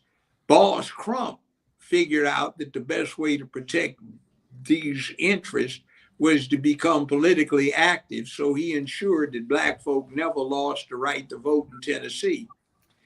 And he always had a black bloc vote, and the black bloc vote was Republican. Crump was a Democrat. He never had a white majority. He had a large minority, but never the majority of whites. So when he put this minority of whites together with the black bloc vote, he was able to control politics in Tennessee. And he was so powerful that he caused something to happen that's only happened one time in American history. The Green Bay Packers came to Memphis to play an exhibition game in the early 1950s against the Detroit Lions. Boss Crump was 15 minutes late getting to the game. And they had already kicked off and the first quarter was about finished. So the word went down to the bench and the coaching staff for the Lions and the Packers. And they said, Boss Crump, Mr. Crump, is very impressed with these young men. But if you want to safely get on the train and get back to Green Bay and Detroit, the boss would really, Mr. Crump would really like to see the whole game. So this is the only time this has happened in NFL history. They stopped the football game and kicked off all over so Boss Crump could see a full football game. It was so powerful, you couldn't even be a preacher without his permission. But he made sure blacks always got the vote. And he made sure that there was some equality of employment opportunity. W.C. Handy wrote a song about him, Boss Crump, they called it, down on Beale Street. So Aretha Franklin's from the Memphis area, Al Green's from the Memphis area, Ike and Tina Turner from the Memphis area. And all of them, their parents and everybody else got started because Boss Crump got them permission. He never let the black vote get taken from black people. So that's how powerful the guy is. But back to the other point, see, Memphis is the distribution center of the United States of America. The Tennessee Valley crosses the Mississippi River. I-40, which runs from New York City all the way to Los Angeles, runs through here and it crosses the main river. FedEx is located here. Holiday Inn was once headquartered here. Nike is there. Nike headquarters is Yeah, there. all of this is here because it's the distribution center. And these stupid Negroes don't even know how to work it. Europe is trying to make this a main port of entry. So they load up barges in Europe, put them on transports, take them to New Orleans, drop the hats, float them out, bring them up to Memphis. And guess where they go through customs the first time? In Memphis, where the world's largest barge loading facility is located. Our little rinky-dink airport, where FedEx, the UPS, and the Postal Service operate out of, has the largest commercial tonnage going through it in the whole world. Hong Kong is in the number 2 position, and it ships through about half of what Memphis does. It's huge, but these folk don't even know it. They take little chump change. Elon Musk is trying to put this supercomputer center in here. And he's trying to set up plans to get everybody, including black kids, into science, technology, engineering, and math with full scholarships. And the Negroes here won't even push it because they can't get a bribe. And we're bringing in something called Blue Oval to make electric cars for Ford. But guess what? Blue Oval isn't even an American country. It's a South Korean country. They're going to have 30,000 folk at this factory in the next 3 years, and they've already hired 15,000. Guess where from and where? South Korea, and they're trying to bring them into Memphis so they can run the damn factories. When you get with the relatives they bring in, that's going to be at least 100, 125,000 people, which you'll need twice that many to run the town. You're talking about the fourth largest city in Tennessee, 250,000 people in the next 5 years. Can you see the money to be made for building for a town of 250,000, where right now they got 5,200 people? We're paying out $3.5 billion to renovate a sewer and a water system going to Mason, Tennessee, which they're trying to get the charter surrendered on to make it Blue Oval City, so that these Koreans can run their business up there rather than a U.S. company. And these Negroes who sold everybody out. Well, that's what happens when you leave the monkeys in charge of the bananas. There you go. And they go for chump change. Yeah. Judge, we're going to have to... When I got here, do you know what the salary was for a Memphis city councilman for a year? What's that? $1,800. How much? What's it now? $1,800. What is it now? $22,000. Wow. So these crooks... So they're giving themselves raises. Money under the table. They do money laundering. And I'm sure... And that's just on paper. That's just on paper. I'm sure it's way more than that. Oh, yeah. Right. All kinds of crazy stuff. Like, for example, the rape kits. This is for the county, but the city, for some reason, agreed to pay for all of the rape kits to be tested in the county. 12 years ago, there were 29,000 untested rape kits. 12 years later, there are 29,000 untested rape kits. They set up a thing where they were paying $7.5 million to a New York firm, $1.5 million to a local Sapphire to assess what's to be tested. They still haven't tested it. They gave them a double 5-year extension on this mess, and they've already spent about $10 million and gotten nothing out of it. And the Tennessee Bureau of Investigation says, we'll come in and get all of these cases tested in 30 days with no charge. The hell's the matter with you? But yet and still, Judge, they make an argument for Black representation. Oh, yeah. Right. No, the argument is white supremacy. So what white people run this place? The mayor's black, the county mayor's black, city council's black, county commission's black, 75% of the police department is black, 75% of the sheriff's department is black, the sheriff's black, the chief's black, assistant chief is black, the assistant chief deputy is black, 75% of the jury is black, 60% of the criminal court judges are black and female. So where in the hell exactly do we have white supremacy? The mailman's black, the dog's black, that's crazy, black. Man. The more the judge says black, the more I smell lemon pepper wings for some reason. Like, there is white supremacy, but that's just xenophobic. All humans are like that. You know, we talk about white folk. Tribalism. Everybody does. So it's tribalism. Get over that mess and quit relating to failure and start talking about what you can do to achieve. Some of the most racist rhetoric I've ever heard in my life was not on Rosewood when the white folks were talking about the N-words. It wasn't even on Roots. It was from my own aunts, my own aunts at family gatherings. I think the judge's phone fell dead again, but I was about to let him go anyway and try to get through these supers and maybe chat with Blanche for the next 10 minutes before ending the stream. But we the judge is a guest. I saw there he is. Testing. Can you hear me? Yeah, we hear you and see you fine. Can anybody hear me? Yeah, can you hear us? Hello. Can you hear us? Can you hear me? Yes, sir. Can you hear us? We can hear you. Yeah. Can you hear us? Earth to Memphis. We can hear you. Hello.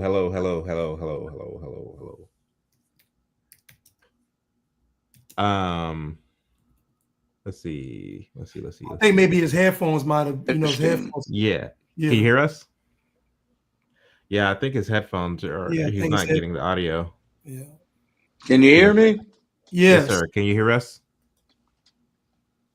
Yeah, we can hear you. Can hear you. Yeah. Can you hear me? Yes, sir. Mhm. Yes. Okay. I can't really hear you. But anyway, it's like, No. what devil's going on here? You have all this opportunity and you're taking chump change. You're letting some Koreans come in and take over your city, running the black folk out, and you are spending a whole hell of a lot of money. Our utility company, since they privatized it a few decades ago, and supposedly turned it into a profit-making operation, simply becomes an incompetently run thing that does money laundering and a lot of misappropriation of funds. It's so decrepit that if a dog takes a pee on the sidewalk, the system breaks down for 4 days. Things have broken down at least 5, 6, 7 times where I live in an upscale area over the last year. And that includes not just for a few hours, that includes for a few days at the time. So we have a situation here where we have this great opportunity for black folk to operate something that Europe would like to set up to be the main port of entry for the Atlantic coast of North America, and these fools don't even know what to do or how to work it, and they're just stuck on chump change and stupid. It is absolutely pathetic. They do not have a clue. They can't deal with the people. They're compromised. Too many of them have done drugs. Too many of them have done the 6B initiation thing. What's the 6B? Unbelt, drop your britches, drop your boxers, bend over, spread butt cheeks, and get boy banged.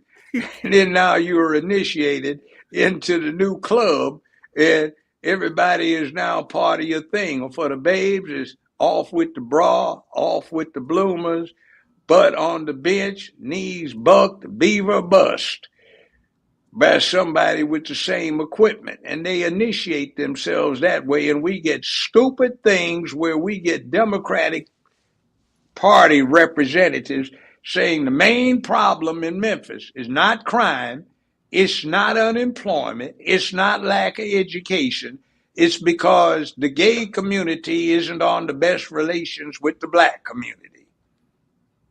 Hey, take a look at this place. That's what you say is the number one problem? Sound about right. Can you hear us? And see, even I live in a neighborhood where even the white folks say, Judge, it's like people have cars. What's wrong with these people that represent this area? Don't they understand that, it ain't, they can stay over there and we can stay over here. They can just jump in the car and come rob, burglarize, or whatever. You can't let everybody stay at the bottom. You have to bring them up. How you gonna end the show, Chad? So what don't your people understand? Oh, I was talking about black lawyers. We had a problem out here with zoning violations. We were prepared to pay an attorney fee minimum of $1.5 million. This is the neighborhood association. Minimum $1.5 million. Limited time. There's not a law firm in Memphis that would not have a good time in getting an attorney fee of $1.5 million guaranteed, right? We couldn't find a lawyer. It even got the judge, don't you know some black lawyers that might take the case? Well, I don't think I can take the case. This is Germantown, Tennessee. What's the problem? You got a $250 retainer from Germantown, and you want to forego the opportunity to get a big fee. Well, I'm not authorized to tell you how much. We'll pay you. So you're missing out on $1.5 million minimum for $250. You are a damn fool. But that's what we have running around here. Okay. Well, there's not a problem. Man, look at here. You got a zoning variance. These clowns on the board of aldermen got paid $18,000 a piece into their campaign funds, and they signed off on this zoning variance. So you built a moderate low-income housing area where you walk 5 minutes worth of walk, not even jog, and the houses start at $1 million and go up from there. And you've had 6 shootings in the last year and a half, 1 fatality right there. And you talking about you're not worried about crime. These folk over here don't play this. This is a constitutional carry. These folk are armed like a National Guard unit over here. It's like, dude, this is not a place to commit criminality. Chad, you need to come back. Like, we walk up and down the street walking our dogs. What you got, Judge? Anything new? Let me show you what I just got. Gee, man, that's nice. Damn, Judge, let me show you my latest acquisition. Hey, man, that's nice. This dude driving a Maybach, you know. And like, and wait a minute. Talking about stupid Negroes, I won't mention names, so let's put it this way. There's an old family here that's related to the Mafia, right? And the Mafia used to retire a lot of people to Memphis. So Thug Boy is in there hassling the nephew of one of the chief gangsters. The nephew is an old man. I grabbed this fool. I said, dude, do you know what you're doing? Man, I'm going to tell that old MF man, blah, blah, blah. I said, no. Not him. Do you know who this dude is? I don't care, man. No, man, you don't understand. This dude is relative to the dude that invented the syndicate, man. This dude is the real deal. This is Marlon Brando for real, playing that role with Al Pacino, you know, that went all of those several series. You know, this is the real deal, and you up in there messing with the wrong folk. You ain't that kind of gangster, dude. Can you hear Wow. us? Can you hear us? You know, it's like, what time? I can hear you now. It's like, what time Okay, is this crazy mess? You have lost your bloody mind. Now, I told these thugs, I said, look, man, let me tell you what I'll do for you. I said, every 2 years, the Democratic Party has a regional convention. All you got to do is show a voting registration card. You can show up and participate. They seat you by ward and precinct. Just get you 15 of your homeboys who are gangsters to go register to vote. Show up and sit there, and you can control who gets on their central committee. So now instead of being outcast thugs running around what you going to do, you run the politics in the area. I'll show you how to do it. So it's like, and I can guarantee you that you'll wind up getting some jobs, educational opportunity. And you know what's crazy? The gangsters are concerned about all the killing. and And they're the these ones fools, doing it. not just them, it's the youth. See, what they're getting is some of this stuff has gotten completely out of hand. Some young man told me a few weeks ago, said, Judge, look, man, you know, we try to recruit these young brothers, but we can't even recruit them, man. We got 14, 15 years old that scare the hell out of us, man. These guys don't care about life. Yours or theirs. They want to die. How you going to deal with some fool that wants to die and he ain't but 14? Right. Man, that's crazy. I said, yeah, Yeah, I know it is, brother. It's Yeah. real Feels like it'll crazy. get worse before it gets better, though. Yeah, well, main change, you know what they say? We just need somebody in charge. And I talked to another brother. He's from Chicago. He's one of them OGs up there. He said, you know what? When I was growing up, when I first got in this, you know, Mayor Washington could walk around. Everybody respected him. He could park, you know, have his car parked, get out and talk to everybody, including the OGs, you know. Yeah. And they dealt with stuff. Man, these folk they got in now, they scared of us. So how you going to sit there and respond to their leadership when they scared of you? It feels kind of like, I don't know if you've seen the movie No Country for Old Men, but that's what it kind of feels like. Yeah. Yeah. Great movie. Judge, do you have any final words for us before we transition to the supers? Yeah, well, here's the thing. Be strong, you know. You're going to die anyway. And the longer you live, the shorter you find out your life is. So make folk have something to remember you by other than the negative. Stand up, and interestingly enough, you will find out this country respects you for standing up for yourself and your people more so than when you try to accommodate, lay down, and roll over. And one last comment, something I didn't talk about, segregation, very quickly. It's not really desegregation. The issue was segregation. You ever been to a park and you walk through and it say dogs may be off leash? Mm-hmm. Dogs must be on a leash, or no dogs allowed. Black folk were treated like dogs. In other words, no dogs allowed, no Negroes allowed. Negroes must be under the supervision of somebody, a responsible white person. Dogs must be on leash. So when you got desegregation, you were taking those rules away. So you were saying these humans who are being treated as two-legged cattle cannot be treated as cattle. They can go where they want to be. So integration is an option to exercise, but it is not something that happens to occur when it comes to the most important thing, where you live and who you choose to associate with. Now, see, that is the crucial thing that we forget.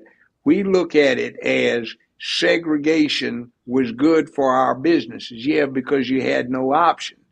But it's better when you have the option and you have the choices to make. Now, one other clue. Years ago, 55 years ago, I was bored, so I was in one of the old libraries, main libraries at UCLA. And I was into anthropology, still am. And there was a thing where people were trying to convince other folk, this is from the 1920s, that evolution was real. And the article said, evolution is real. One has only to look at the similarities between apes and humans to see that there must be a connection. It said the great African apes can show this.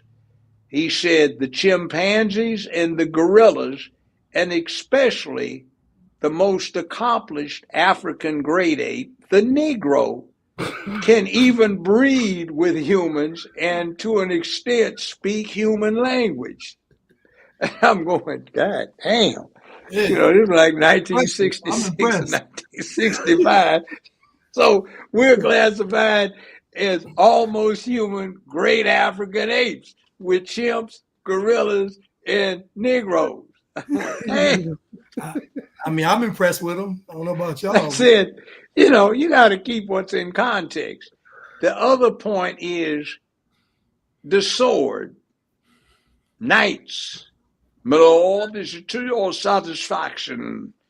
My lord, Sir Wilberforce, do you find this is appropriate? And you see, the nobility of England, they were like Mafia gangsters, but they had swords instead of machine guns, and they had spears, and their business was killing each other. So they rose to the top by being gangsters. The protection racket is an exact duplicate of old-time feudalism. And when we as a people deal with somebody who, my lord, my lady, I say, you know, the hard help is just not quite what it used to be. Lord Bullington, what do you say here, sir? Well, quite. I think the point is quite valid now. I say, old fellow, you know, right there. See, these are fit folk used to kick ass with a broadsword, shield, mace, battle axe, and a lance.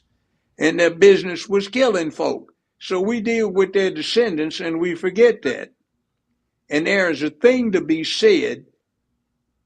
White folk will beat the hell out of each other at 19, 23 years old, etc., behind the roadhouse and shake hands and be best friends for life.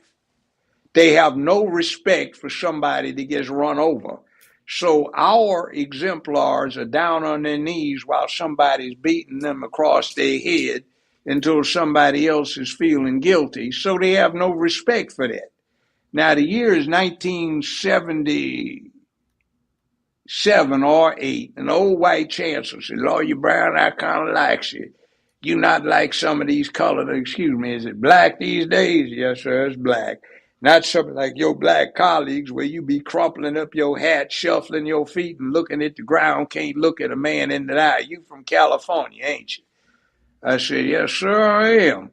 He said, well, I'm glad of it. So you need to tell your people something about the truth dealing with white folk. We don't expect weaknesses. Now, let me ask you something. He said, they name trains and places after Indians. I said, yes, they do. What they name after colored folk? Martin Luther King Boulevard, Booker T. Washington High School, and that's it. Because y'all don't fight back. He said, I got shot twice at Bastogne at the Battle of the Bulge. He said, and my brother got shot 3 times at Iwo Jima. He said, but we got Japanese Toyotas, Mitsubishis, Mercedes-Benz, and BMWs parked in our driveway because we respect folk who stand up for themselves. Ain't nobody respects somebody that's a pushover. Even if you get your butt beat, we respect it when you stand up for yourself. And colored folk just don't stand up. He said, now there's another analogy I want to make, and I've never forgotten this one. He said the relationship between white folk, particularly in the South, and black folk is like the relationship between people and their dogs. He said, don't get insulted. He said, my wife got a little mutt about this big, got a pink ribbon around her neck. That dog get closer to her nookie than I ever get. Get to sleep up in the bed all cuddled up. And the dog gets fed by the people, and if something happened to him, everybody crying because it's a member of the family. But they got these other dogs that come crap in your yard, you throw something at them. But then they got them junkyard dogs that behind them chain link fence, slavering and drooling and stuff with them big teeth. Ain't nobody but a fool gonna hit that chain link fence and climb over with something like that on the other side. He say, Negroes, colored folk, black folk, who at least are like that junkyard dog, get some respect. But then they got them other kind of dogs, you know, the kind where you walk on the other side of the street or walk around the block, because even if they behind the fence, you don't want to be nowhere near them. Be that kind of dog, or even better still, be a wolf, because don't nobody need to open no kibbles and bits for your behind. If you a wolf, you can feed yourself. You got your own rules. There ain't nobody gonna mess with you unless they coming at you for real. He said, now you gotta be like that if you want to get along. You said this was a white judge who told you this? Yeah, this is 1977. He's dead now. Mm. Bless his soul. But it's truth. He said, Negroes running around here trying to be lap dogs. And, you know, unless you just happen to have that lap dog is something you own, that's what we did for our favorite slaves. My grandpappy used to tell me about his favorite Negro. He was his butler. Went everywhere with him. And I'll tell you something else, too. When I got to Tennessee years ago, I do some criminal investigation. And that would be Mr. Bobby. See, in the South, it goes Mr. Bobby, first name, nickname, first name, Mr. Bobby. Then there's Mr. Williams. That's the last name. Then there's Williams. And then there's Hey You. And the highest accolade is to be Mr. Bobby, like King James or King William, you see. And Bobby, Mr. Bobby, got him a colored boy he grew up with. And colored boy is 76 years, 78 years old, 80 years old, just like Mr. Bobby.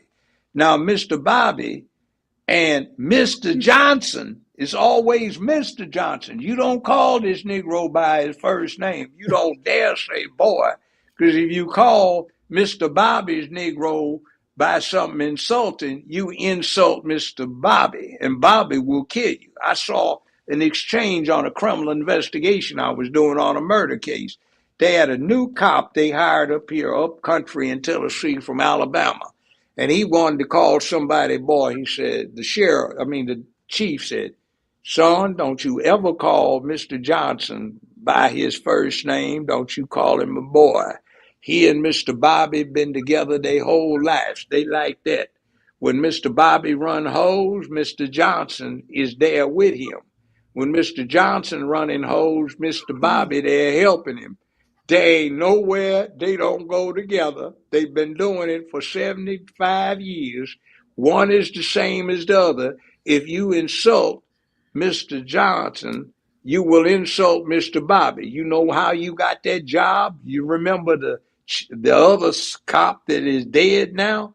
Mr. Bobby had his ass killed because he insulted somebody Mr. Bobby cared about. So don't you be the next dead man found in the gully. And by the way, you be careful how you treat these other Negroes. You may run into one of Mr. Bobby's friends who is kin to Mr. Johnson. Now, we had a mayor. This is the last story I'm going to tell. This guy had been sheriff for 12 years and twice mayor for 8 years. His name was Jimmy Thompson. He was a lawyer, too. I was running the public defender's office. A lot of my staff was off sick with the flu, so I decided to fill in for night court. There was this old brother, 80-some years old, who had been arrested that day, and the arresting officer was there because he had a traffic matter. 80-something years old? Okay. Yeah. So I asked the judge if I could advance the guy's case to get it out of the way since the cop was going to be there. I said, okay. So I had the clerk, before the clerk's office closed up, bring the jackets, file jackets to the courtroom. I had just interviewed this guy, right? Let's call him Mr. Jackson. So I'm walking over looking at the file. The back door of the courtroom is kicked open. Bam! Damn. Jimmy Thompson walks in with a Model 19 Smith up in there. Don't nobody move an inch. Don't nobody breathe hard or you die. The cops went for their guns, then saw who it was.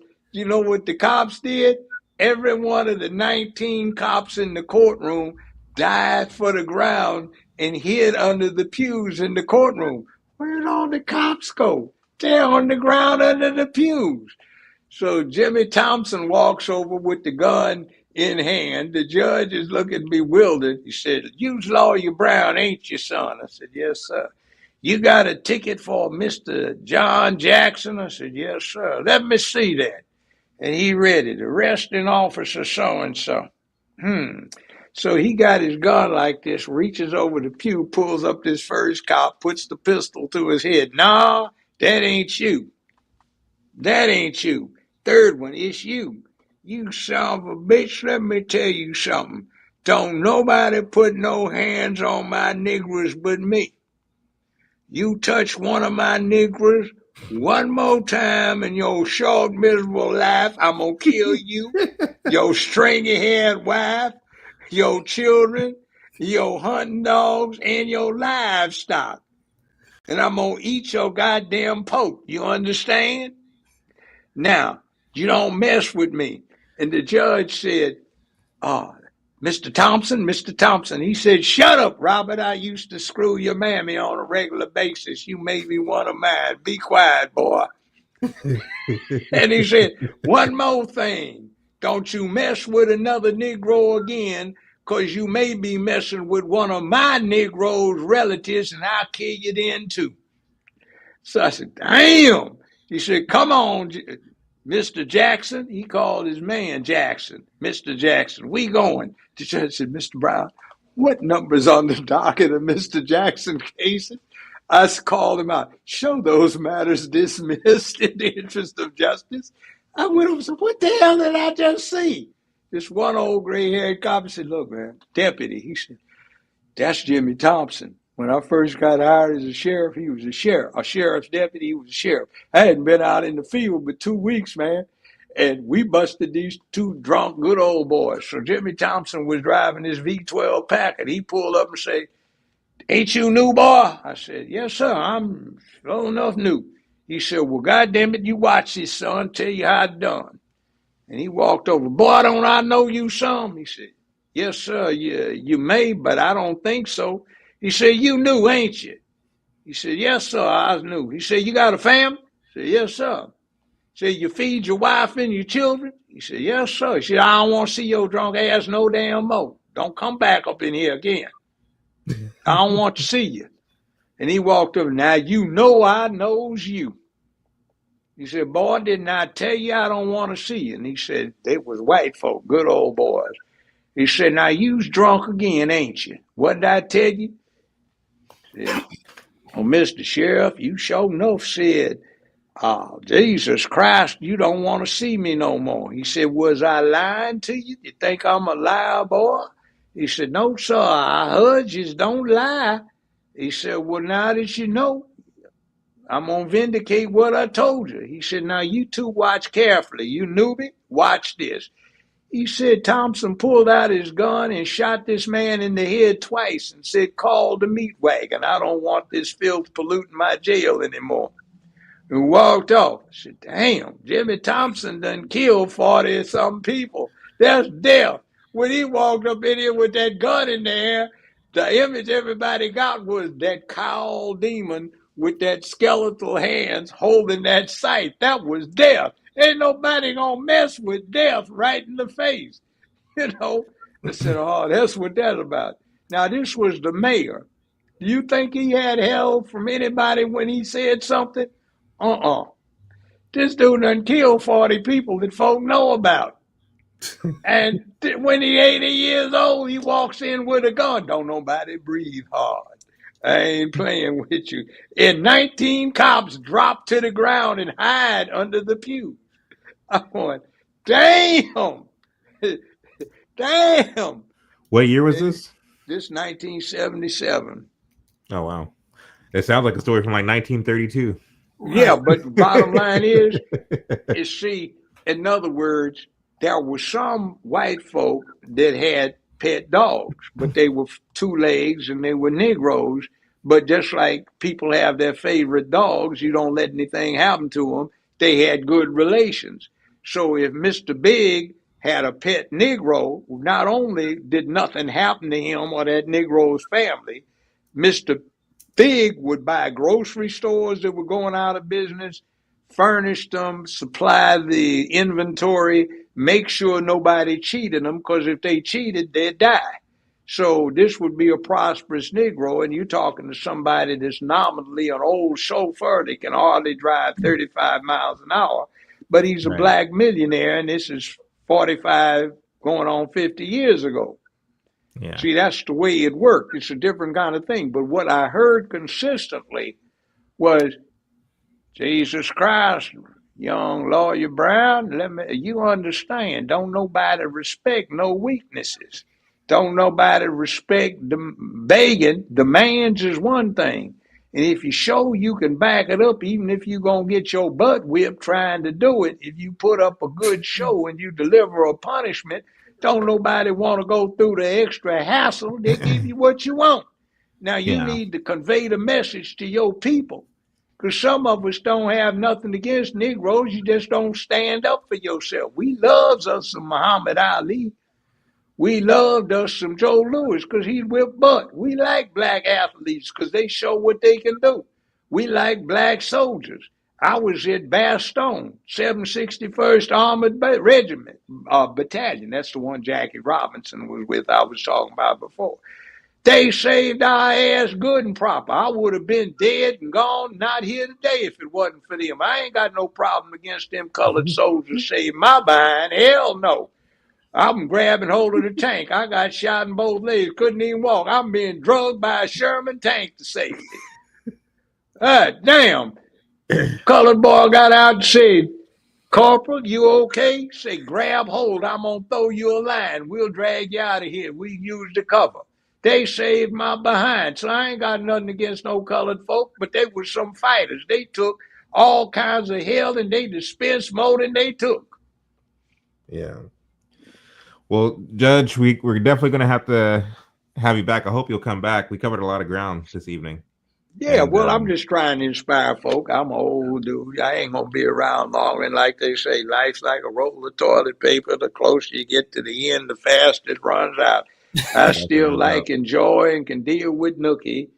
They ain't got a regular piece right now, but you know, there's some cutie pies out there that are the right age, and then there's some that ain't my style, but you know, you do what you can do and you have fun and you do what old men do. We like to talk a lot and dispense You ought wisdom. to And there's you ought one to get other yourself thing. you ought to get yourself a beachfront property somewhere overseas I instead don't of want no beachfront property. instead of retiring in Memphis of all I'm places. not retiring. I'm trying to cause as much trouble as I can. Now, let me say this. I do some things. Judge Joe Brown Barbecue. Mm-hmm. JJB BBQ. Had a .com to it. You can go online and order it. Judge Joe Brown Barbecue. Go to Amazon. You can get it delivered in 2 days if you are Amazon Prime, free of charge. Because ordinarily, if you go online, the cost of shipment is more than the cost of a bottle of the stuff. Tiffany Haddish is a major investor. Beyonce's personal chef helped refine this 40-year-old recipe of mine. So it is health food qualified, whole food, sprouts, that kind of stuff. It sells well. We have spicy and mild sauce, spicy and mild seasoning. We have chicken links, hot and mild, smoked and raw, beef links, beyond meat veggie links, which are good. We've got recipes. The stuff is doing well. We broke even and we are 7 years ahead of our set curve. So we're doing well, and we are associated with a fine sister named Michelle Dukes, who just opened up a nightclub in Costa Rica after getting herself a property down there. There you go, right there. And she's got a bourbon whiskey that is as smooth as Jack Daniels, Blanton's, Booker's, Knob Creek, Bullet, you name it, Maker's Mark. It's called Poppies, Papi apostrophe S. That's Tiffany over there on the right. And it's after her granddaddy, who was a moonshiner down in Mississippi. And we've got a sister who helps us out. She runs the only black-owned meat packing plant in California, USDA certified, and it operates out of Compton. So we're doing all right. And if you're in Los Angeles, stop by D's, just capital D apostrophe S, D's Original Takeout Grill. It's on 79th and Western, right across from a big church down in the hood. If you want some of the finished product, it's great. All right. I'm getting hungry just looking at this. No, It's good, man. Everybody, it's been getting 5 stars on Amazon. Nice. We don't even have a half a star. Not 4.5, full 5 stars. Everybody says it's the best they've ever had. I've been working on it for 40-some years. Yeah. Well, there comes a time in life where you have to stop eating barbecue, though. So. Well, tell you what, we do have the links that are vegan links, the Beyond Meat. Okay. If you want to get healthy. Stuff is amazing. When it's uncooked, it's pinkish, like real flesh, and the longer you cook it, the grayer it gets, just like it's real meat. Interesting. Good stuff. Well, cool. All right. Well, Judge, I'm definitely gonna have you back if you're interested. And, I'll be around. Okay. I like you guys. I like to cause trouble. You conservative. Yeah, ain't nothing wrong with that. What the bottom line is you're for masculinity. See, right. I think a feminist is a failed woman because she doesn't want to deal with female business. I think a sissy is a failed male because he doesn't want to deal with masculine business. So I don't respect sissy. Was James Baldwin? Well, let me say what I say about that. Yes, he was a self-admitted one, but here's the thing. I have a quote that I first made in 1968. They used to put it into some publications. It is this: Truth has no face but truth itself, and it matters not where the truth comes from, it's still truth. So whether you like the utter of the truth or not, listen to the truth. It can be Chinese, Caucasian, Indian, Native American, gay, lesbian, but if it's the truth, it's the truth. So James Baldwin had a lot to say. He had his practices, but he was not unmanly. They've got a lot of people, and this is the problem with the rainbow stuff. It is a cult of negativism where you're supposed to forget your masculine responsibility, whatever your sex habits, whatever freak you get on in your bedroom, you bring it outside. And your business is about negating duty, honor, obligation, responsibility, accountability, making where you live a better, safer, more secure place filled with economic prosperity, sense of purpose, morality, and ethics, and dedicating yourself to being men of public peace, dignity, and order who can be brave and courageous when necessary. Alexander the Great was gay. So was Julius Caesar, but they were great warriors. They did not neglect that. But what I don't like is somebody that instead of saying, ma'am, you and your child get my seat on this lifeboat and I'll go down with the Titanic, they're putting on dresses, which literally happened a few times, and they're saying, get up out that seat, is mine. Don't like that. Well, maybe we can turn the tide one conversation, one interview at a time. So Judge Joe Brown, everybody, I hope you all enjoyed this very thought-provoking conversation. Yes. And you can find Judge Joe Brown all over the place. I know he's been on Patrick Bet David, Candace Owens. You can find him regularly over on Dana's YouTube channel. So you'll be seeing much more of him. So okay, now if you want to find me on X, I'm at Judge Joe Brown TV. At Judge Joe Brown TV. I get shadow blocked all the time in spite of the fact that Musk came in. I was on 6-7 years before they'd give me a blue check. I got banned from Facebook. I had the maximum number of, what do they call them, friends? But they banned me for life because they didn't like what I posted on X. And guess what? I've never posted anything on Facebook. Oh, wow. But they banned me for life. Wow. Wow. Well, that's how you know you're telling the truth. So, man, you gotta tell the truth. You say what you say. You know, sometimes people don't like it. Right. All right, Judge. Thank you so much for coming on. Really appreciate you taking the time out. All right. Thank I'm you. out of here. Enjoy the evening. Thank you. All right. Take care. Ciao. All right, folks. So looks like we got a super chat from really says Crystal. You probably can't even hear me. My microphone's right here. Actually, can you read those? Can you read those? Yeah. Sorry about that. Crystal Magnum admitted this weekend that she lied about Duke Lacrosse, the rape case in 2006. Shake my head. She apologized big time. She did admit to it. What's funny about her is after that, she ended up killing somebody and she's in prison for murder. That's the irony of her doing that without getting any consequences. I mean, the truth will come to light. Yeah. So, Miss Reed J07, what a great and educational show. Truly blessed. Treat. Thank you, Chad Blanche and Judge Joe Brown. Thank you so much. Thank you. Appreciate it. Miss Reed. Jerome B, happy Sunday and God bless. Thank you, Jerome. Really appreciate it. Thank you. Idris Singleton gifted Chad 5 memberships. Thank you, Idris. Thank you so much. Martin Towns says communism is bad, period. Thank you, Mr. Towns.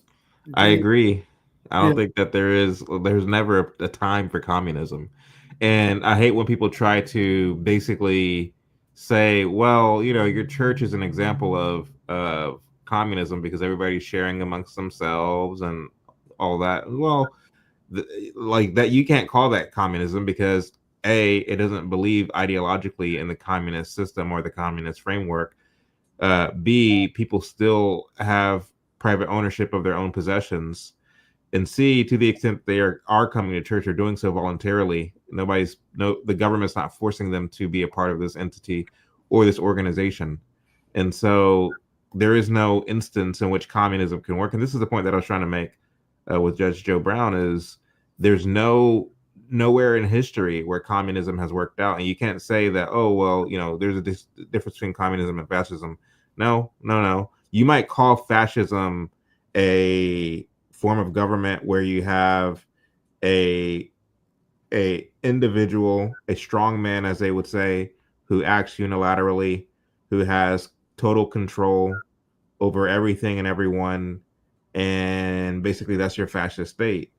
Well, the logical conclusion of communism, if that's your definition, is fascism, because if communism is people voluntarily having everything in common and just living and sharing amongst each other, what then do you do with the people who don't want to partake in such a system? What do you do with them? Do you let them have their own government elsewhere or live amongst you? No, you line them up against the wall and shoot them, and you force everybody else to comply. Right. Thus you get that totalitarian system that you are trying so hard to distinguish from communism. So, I mean, it's all semantics, it's all jargon, it's all rhetoric, and it's all nonsense. It's all the same thing.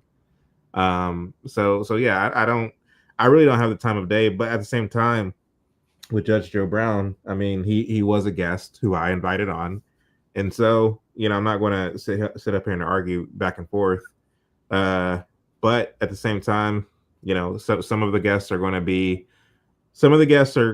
to talk and talk and talk, and some guests are going to make it more conversational. And he's just one of those who's talked. I'm not mad at him. I'm not resentful or anything like that. I mean, yeah. I invited him on knowing that he can get long-winded, but at the same time, I want to mix it up and have guests on. Judge Joe Brown is someone who is well known. He's had a long running show, and he has a lot to say. So I thought it would be a good idea to have him on, and I don't regret having him on. But yeah, I think that he is wrong on his point about communism and trying to distinguish communism from fascism. I think he is wrong on that. But it is what it is. Well, did you have any thoughts on that, Blanche? Yeah, I mean, I didn't get a chance to ask, but I mean, it is what it is. But I mean, I would just say that to me, communism and fascism is just the state versus a person. But it's actually, it's just the same thing, though. It's not, the same thing will be done. And I just think when he said that these people were young, and that we're talking about Malcolm and Martin and H. Rap Brown, all these people, they were young, so they never got a chance to fully mature and understand, about communism and stuff. But I would push back and ask, what young revolutionary that was a communist changed their ways? Mm-hmm. Angela Davis is still communist. Bobby Rush is still acting like they're still doing. I mean, a lot of them went to the Democratic Party, but they're still communists. They still have the same ideologies, the same views. I mean, we know Thomas Sowell kind of said he defected from it, but besides him, what person from that era changed their mindset? They haven't. And so that's why I was like, there's so much nostalgia attached to the time period to where it's hard to separate the people that you think are good people from what they were actually doing. And so you kind of, you even when he said, I'm still friends with Angela Davis, like he doesn't even realize that she's a part of what we're seeing today as a, like Memphis, Tennessee is like that way because of the roots, the seeds that she planted. You know what I'm saying? So these people that he looks up to and he's friends with, these people are a culmination of what Memphis is today. We have a whole bunch of black folks, because their goal was for black folks to be in charge. And Memphis is an example of what happens when the city is completely ran by black people. You have the highest homicide rate, the highest sexual assault rate, the foreign investors get to come in, politicians get like think about what Memphis is. And so when you talk, when he mentioned the communism is to be used for a time, I just don't see what entity would have that much power and give it up. Because what you're essentially saying is a government power would use communism to get to a certain place, and then they would abandon it. I just don't Right. see it unless something happened catastrophic. Yeah. So, but again, in that era, Chad, I realized that people his age, communism wasn't seen as bad because of people that were communists. Like, you got to Right. think, they were all communists. So how could these folks be? How could Jim Brown be bad? How could Right. how could Huey P. Newton be bad? How can Nikki Giovanni be bad? Like, so again, it's just so much nostalgia that you really can't get past. Yeah.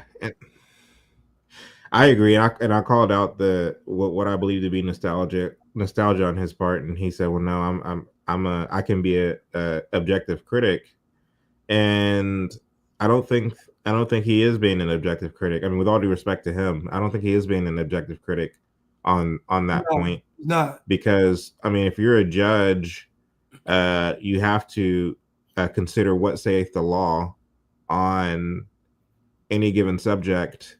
And this is why I brought up the fact that you had English common law established in the 10th century, and then 400, 500 years later, you had equitable law, which was established, which gave the judge more of a,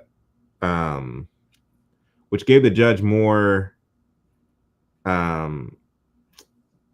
discretion when it came to deciding cases. They didn't necessarily have to decide cases based upon precedents, long-standing precedents. They could basically make decisions that they thought in their own judgment to be the most equitable. That's not a new concept, even though you have people, communists like Kamala, who say, well, I don't believe in equality, I believe in equity. And here's what equity is. So you have people who are on the scene right now trying to say, I'm not for equality, I'm for equity. Equity is when everybody has the same outcome. Right. But that's not a new concept. That's been around since the 1500s. It's a very old concept. But the point that Judge was making was that you had a emergence of, or a concoction of English common law with equitable law. And this was worked into the various legislatures or the various constitutions of Western countries to where you have what you now have today. And the question I wanted to ask Judge that I didn't get around to asking, and maybe I'll ask him again if we do a live stream again, is which judge on the Supreme Court, which justice on the Supreme Court does he most resonate with as far as his jurisprudence? Does he resonate more so with someone like a Clarence Thomas or the late Antonin Scalia, who are what we call textualists, who believe in the edicts of the Constitution? Or does he more or less side with someone like a Ketanji Brown Jackson or Sonia Sotomayor or the late Justice Ruth Bader Ginsburg, who believe that it's such a thing as the living, breathing Constitution that is subject to change depending on which era people find itself in? Whose jurisprudence do you more or less resonate with? And I think the answering of that question, which I have a pretty good idea of what his answer would be, but the answering of his question to me gives insight into just how nostalgic of an attachment he has to the so-called glories of that era with the Black Panthers and all these things. Because what they were doing was downright un-American, unconstitutional. They were trying to push communism.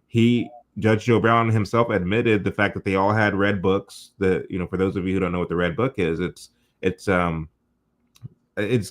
Mao's Communist Manifesto, yeah. I guess, for lack of better description. And so Angela Davis is on the record saying she worships the red book and she considers it to be her Bible. So communism for her is a religion. She's still alive. And so this was something they didn't believe in the God of the Bible. They believed in communism. Like, that's what they wanted. That's what they were ultimately after. They wanted a revolution which would end in communism.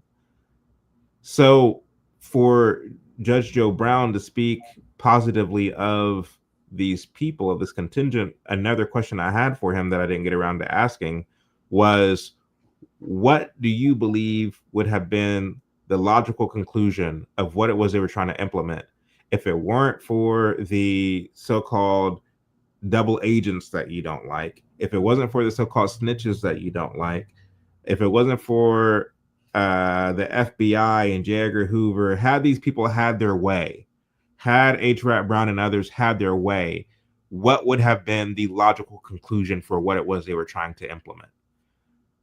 And I would have been interested to see what his answer was to that question. It's a question I had in the back of my mind, but the subject kept changing and changing and changing and changing, that I didn't have a chance to bring it back to that. And again, I'm not, there's no resentment or anything like that on my part. Missed opportunity. But again, well, you I try to be right. I try to be fair, and I try to make the thing watchable, and not, I mean, he is a guest. I'm not trying to talk over him or badger him or anything like that. But folks, my advice to you is to take everything you heard with a grain of salt. Consider the things that I'm saying, consider the things that he and Blanche were saying, and don't be so enamored of one's celebrity or status or fame, or even with me, like those of you who watch this show on Sundays, like don't be enamored of any of us. Just listen to what the facts are and prayerfully consider them, and draw near to God, because the Bible says draw near to God and God will draw near to you.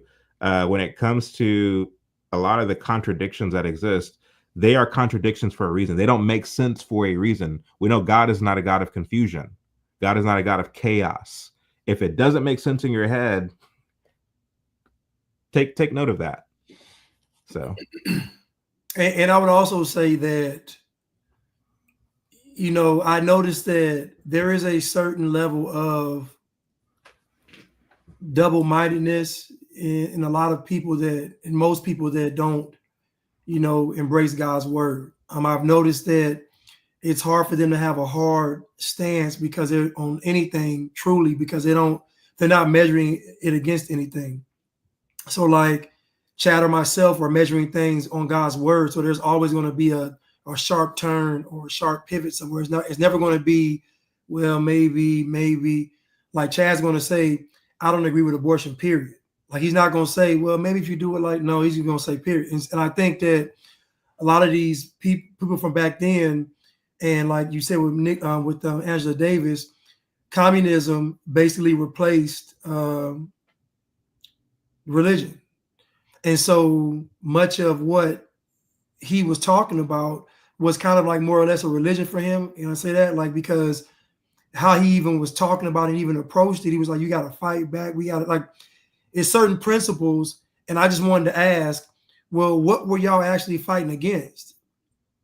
Because he would have said white supremacy, I think.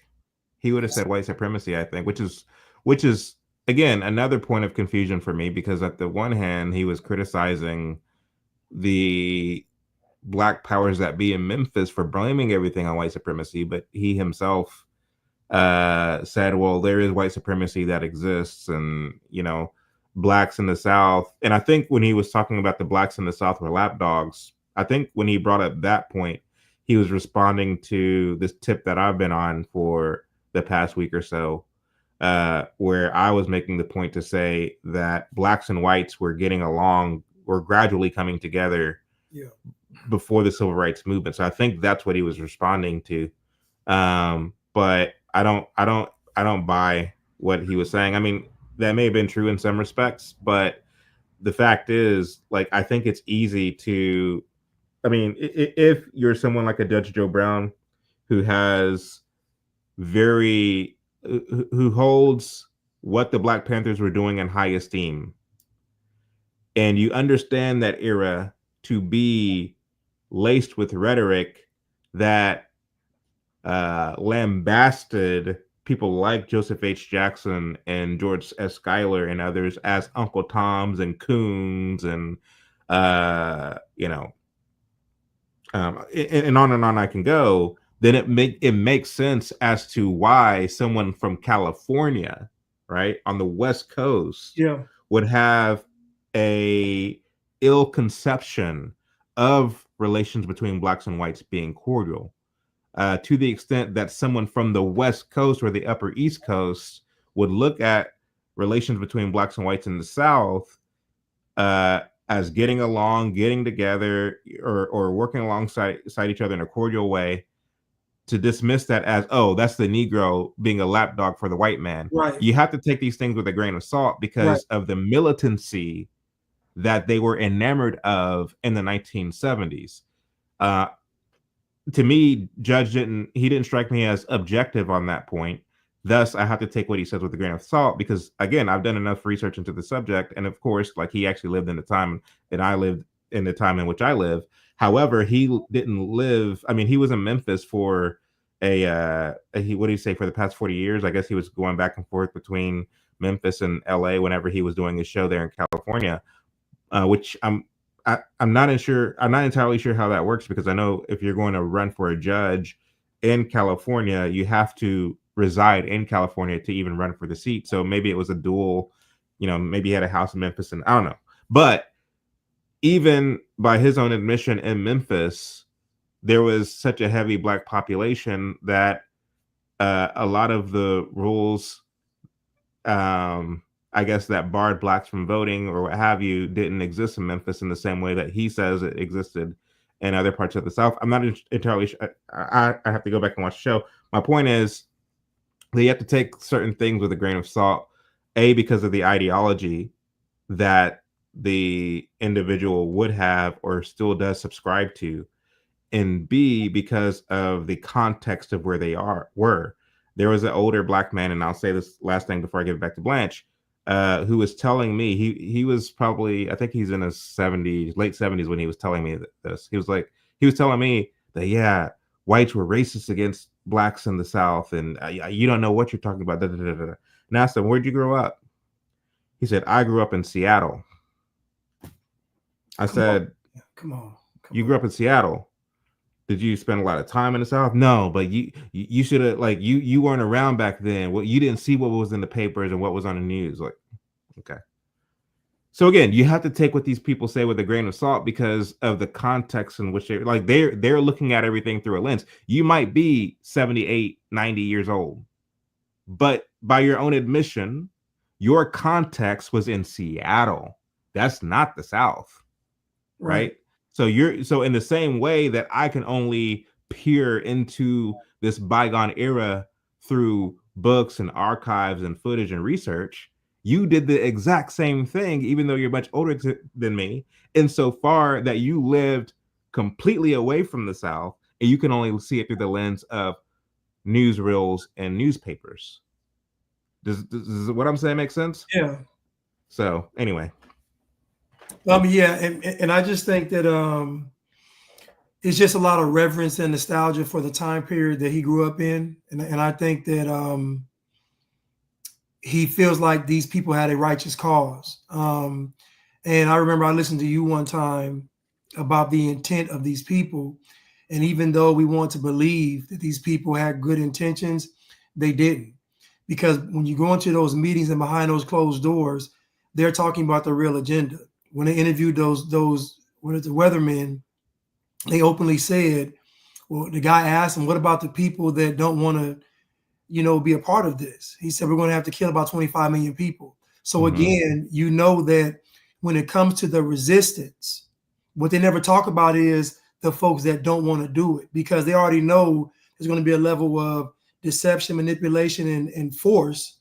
So, but they never tell you about the folks that say no to this stuff. And they don't tell you because they know that means death.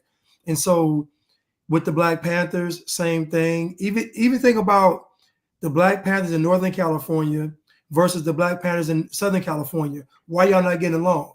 How do y'all have two different ideologies? Like, you know what I'm saying? Like, even sort of what I'm saying is, like, if you really dive into this, you'll realize that that's why I asked, who are you fighting against? If you're fighting against this so-called oppressive system, but somehow, some way, H. Rap Brown gets killed by some gang members. The Black Panther Party from the North beefing with the Black Party from the South, Black Panther Party from the South. The Black Panthers go to Norman Lear. He meets with the Black Panthers, and they tell him that we want a show on TV with a positive black image, and they aren't poor. So after meeting with them, Norman Lear creates the Jeffersons. Like, and then think about the Black Panthers beefing with this one pimp on the set of the movie The Mac. The pimp had all the people from his area as extras on the show.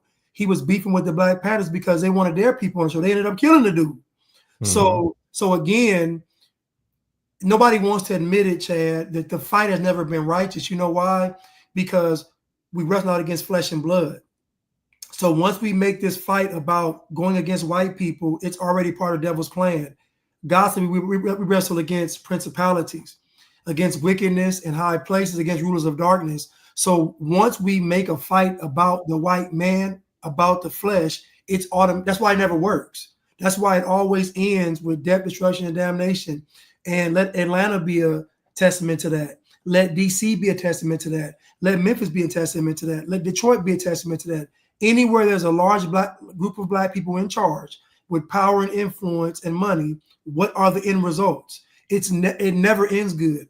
And that's not by chance. It's because the fight isn't righteous. And so when he's saying they're fighting against, what are you fighting against? I'm really questioning, because all these fights have led to what? What's been the end result, Chad? What has been the end result of all of this? Yeah. I mean, I make the point all the time. I've heard you make the point. I mean, I heard Chuck make the point, but there was a cultural shift, a cataclysmic cultural shift, and that's been the result of their so-called fighting. And this is why I make the point in the show that there's no distinction between the civil rights movement of the 60s and the militancy movement of the 70s. It's a successive, it's a continuation. It's a successive leg of the revolution of the phase. And the fact is, we saw in the late 50s, keep in mind the Montgomery bus boycott took place in 1956. So there was stuff already brewing at the time. The Supreme Court decision, Brown versus Board of Education, was in 54. So there was already this kind of growing sentiment of the government should do something for us in the 1950s. And so you had the 1955, 1956 Montgomery bus boycott. You had King come to prominence and fame by 1963, and it was growing from 57 to 63. And he kept on doing what he was doing till 68. He was assassinated. And I believe he was assassinated because of the fact that he had served his purpose. He, as far as infiltrating and subverting and sacking, I would say, not only the mindset of the black man, but also the mindset of Americans at large. He was a subversion of the American idea of a meritocratic system. What was he talking about from 63? I mean, hell, if you look at his papers, what is this? This one is from 57 to 58. So this is just 2 years. A lot of his rhetoric, even in this book right here, which is volume, what volume is this? Volume 4. This is volume 4 of the King Papers. I have all 7 volumes, but he's talking about Marxist rhetoric even in his early papers, dating as far back as his days in college in the 1940s. Late 1940s going into the 1950s. So it wasn't anything that he was doing just in the last 2 or 3 years of his life where he was talking about a radical redistribution of wealth and a universal income and getting rid of poverty and basically challenging property rights, and all this other Marxist rhetoric has been part of his advocacy since he was a teenager. And so again, he comes to relative prominence in the 60s. And what is he doing? He's talking about passive resistance and nonviolence. This idea didn't originate with him.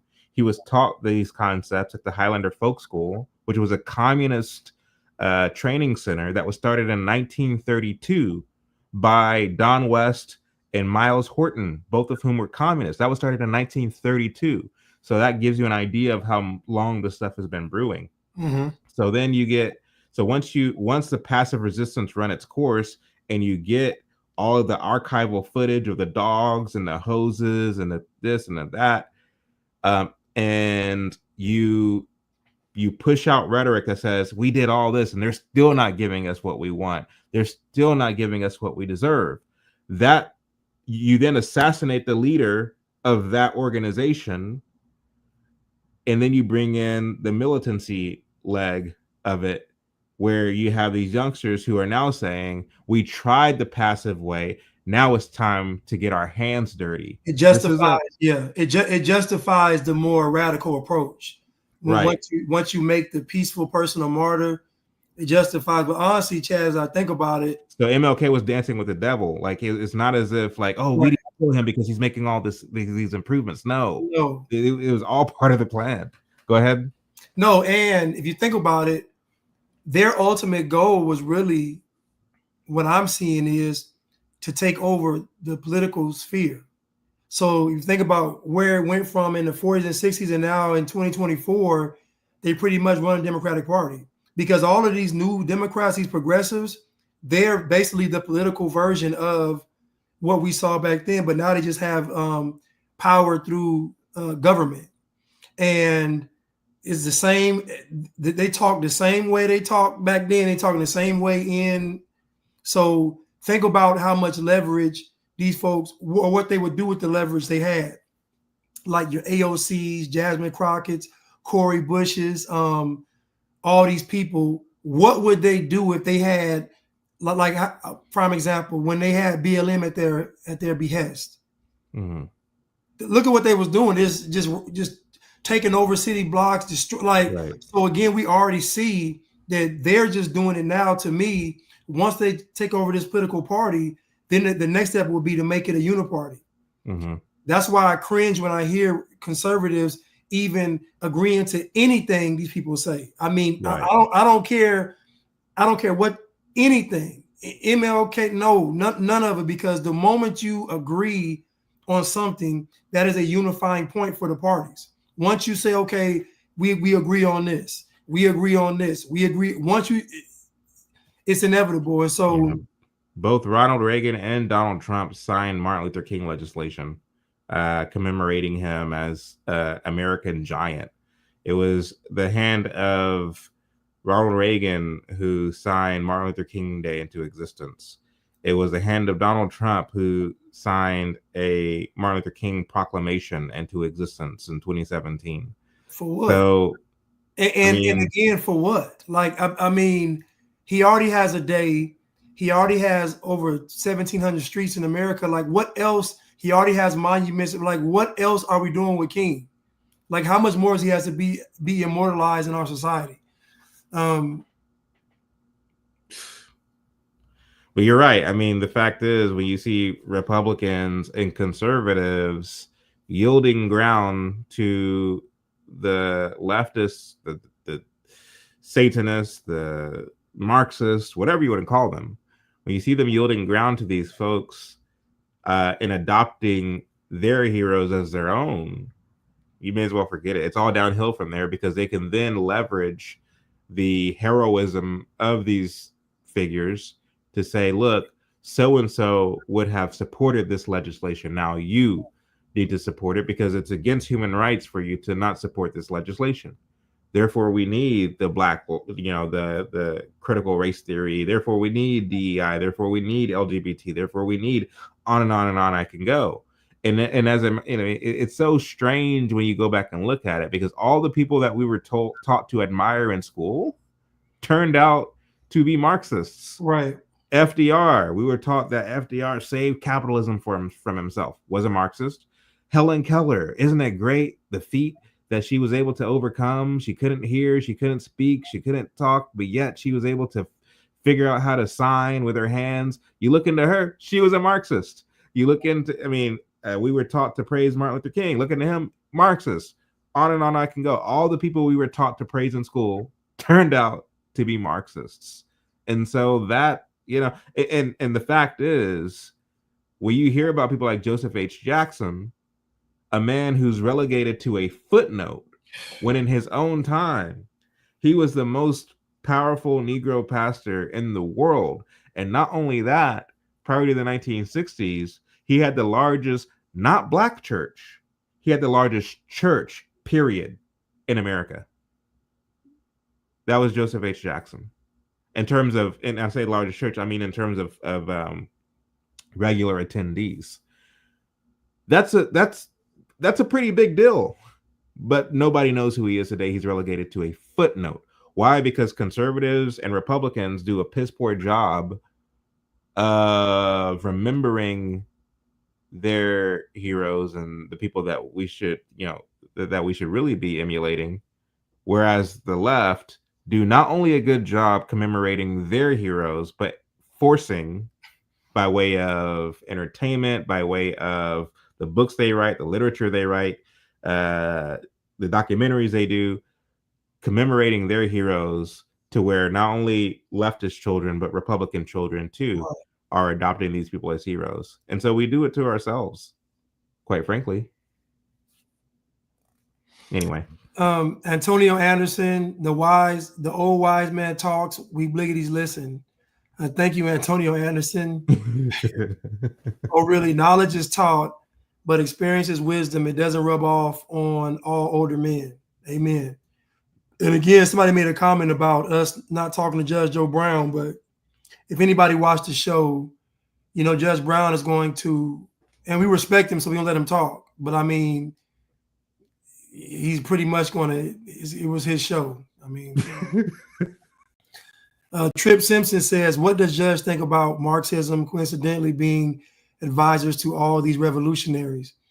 And I mean, and that was our point. Our point was like, because he basically was an advocate for communism, and he tried to play some matters a little bit by saying we got to be concerned with fascism. But in my opinion, that has been a left talking point for the past 5 years. I feel like that talking point is, I don't know, fascism and communism, I don't see how they're different. It's just a person versus the state. Like what's really the difference? If you get out of line, they're gonna pop you. Like if you don't, like, you know what I'm saying? Like the consequences for not laying down to either one is gonna be the same. Right. And they still don't believe in private ownership, private property. So what's the difference? It's just you have to me, it's just easier to propagandize. And honestly, if we think about it, Chad, they're only bringing up fascism to really hide what they really want to do. Right. So they're telling us to focus on the one person that's going to rule over everything, when really they're all getting a committee together to do it anyway. Yeah, that's pretty much it. And calling it the will of the people. Right.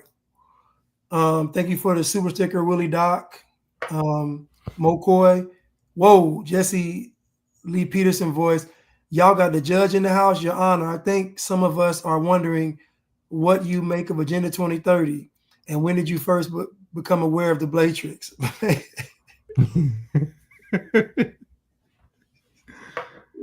maybe we'll ask him next time. Yeah. Stephen Carter, Judge, tell us another story before you go. Thank you. Yeah, Stephen Carter, James Baldwin was a preacher of victimhood. Facts. Yeah. He is so pitiful, man. Dude, even I watched a speech of his in the 80s. I mean, dude, the crowd wasn't even listening to him, dog. Like, he was just out there preaching the same thing he preached 30 years prior. I'm like, dude. Cruise Missile, thank you so much for the super sticker. And Mokoy again. Your thoughts then on JJB escaping the Blatrix? He hasn't escaped. Like, yeah, he's not escaped. He is very much a fixture in them. I mean, we love him, but he ain't escaped nothing. I was rolling. I was cracking up whenever his audio went out. He couldn't hear anything. And you were, I was like, let me step out for just a little bit. I could hear everything and I could see.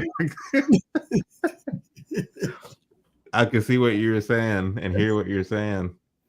And I just let the two of y'all have the floor. A full non-conversation. You were like, Chad, how are we gonna end this? It was funny. As soon as you came back, you said, well, I can hear. I'm like, man, you playing the whole time. Somebody say, I'll be back at 1:30 a.m. Somebody said, I really fell asleep, but he's still talking. Like, that was hilarious. All right, I'm about to go to bed. Yeah, me too. All right, I'll see you next time. All right.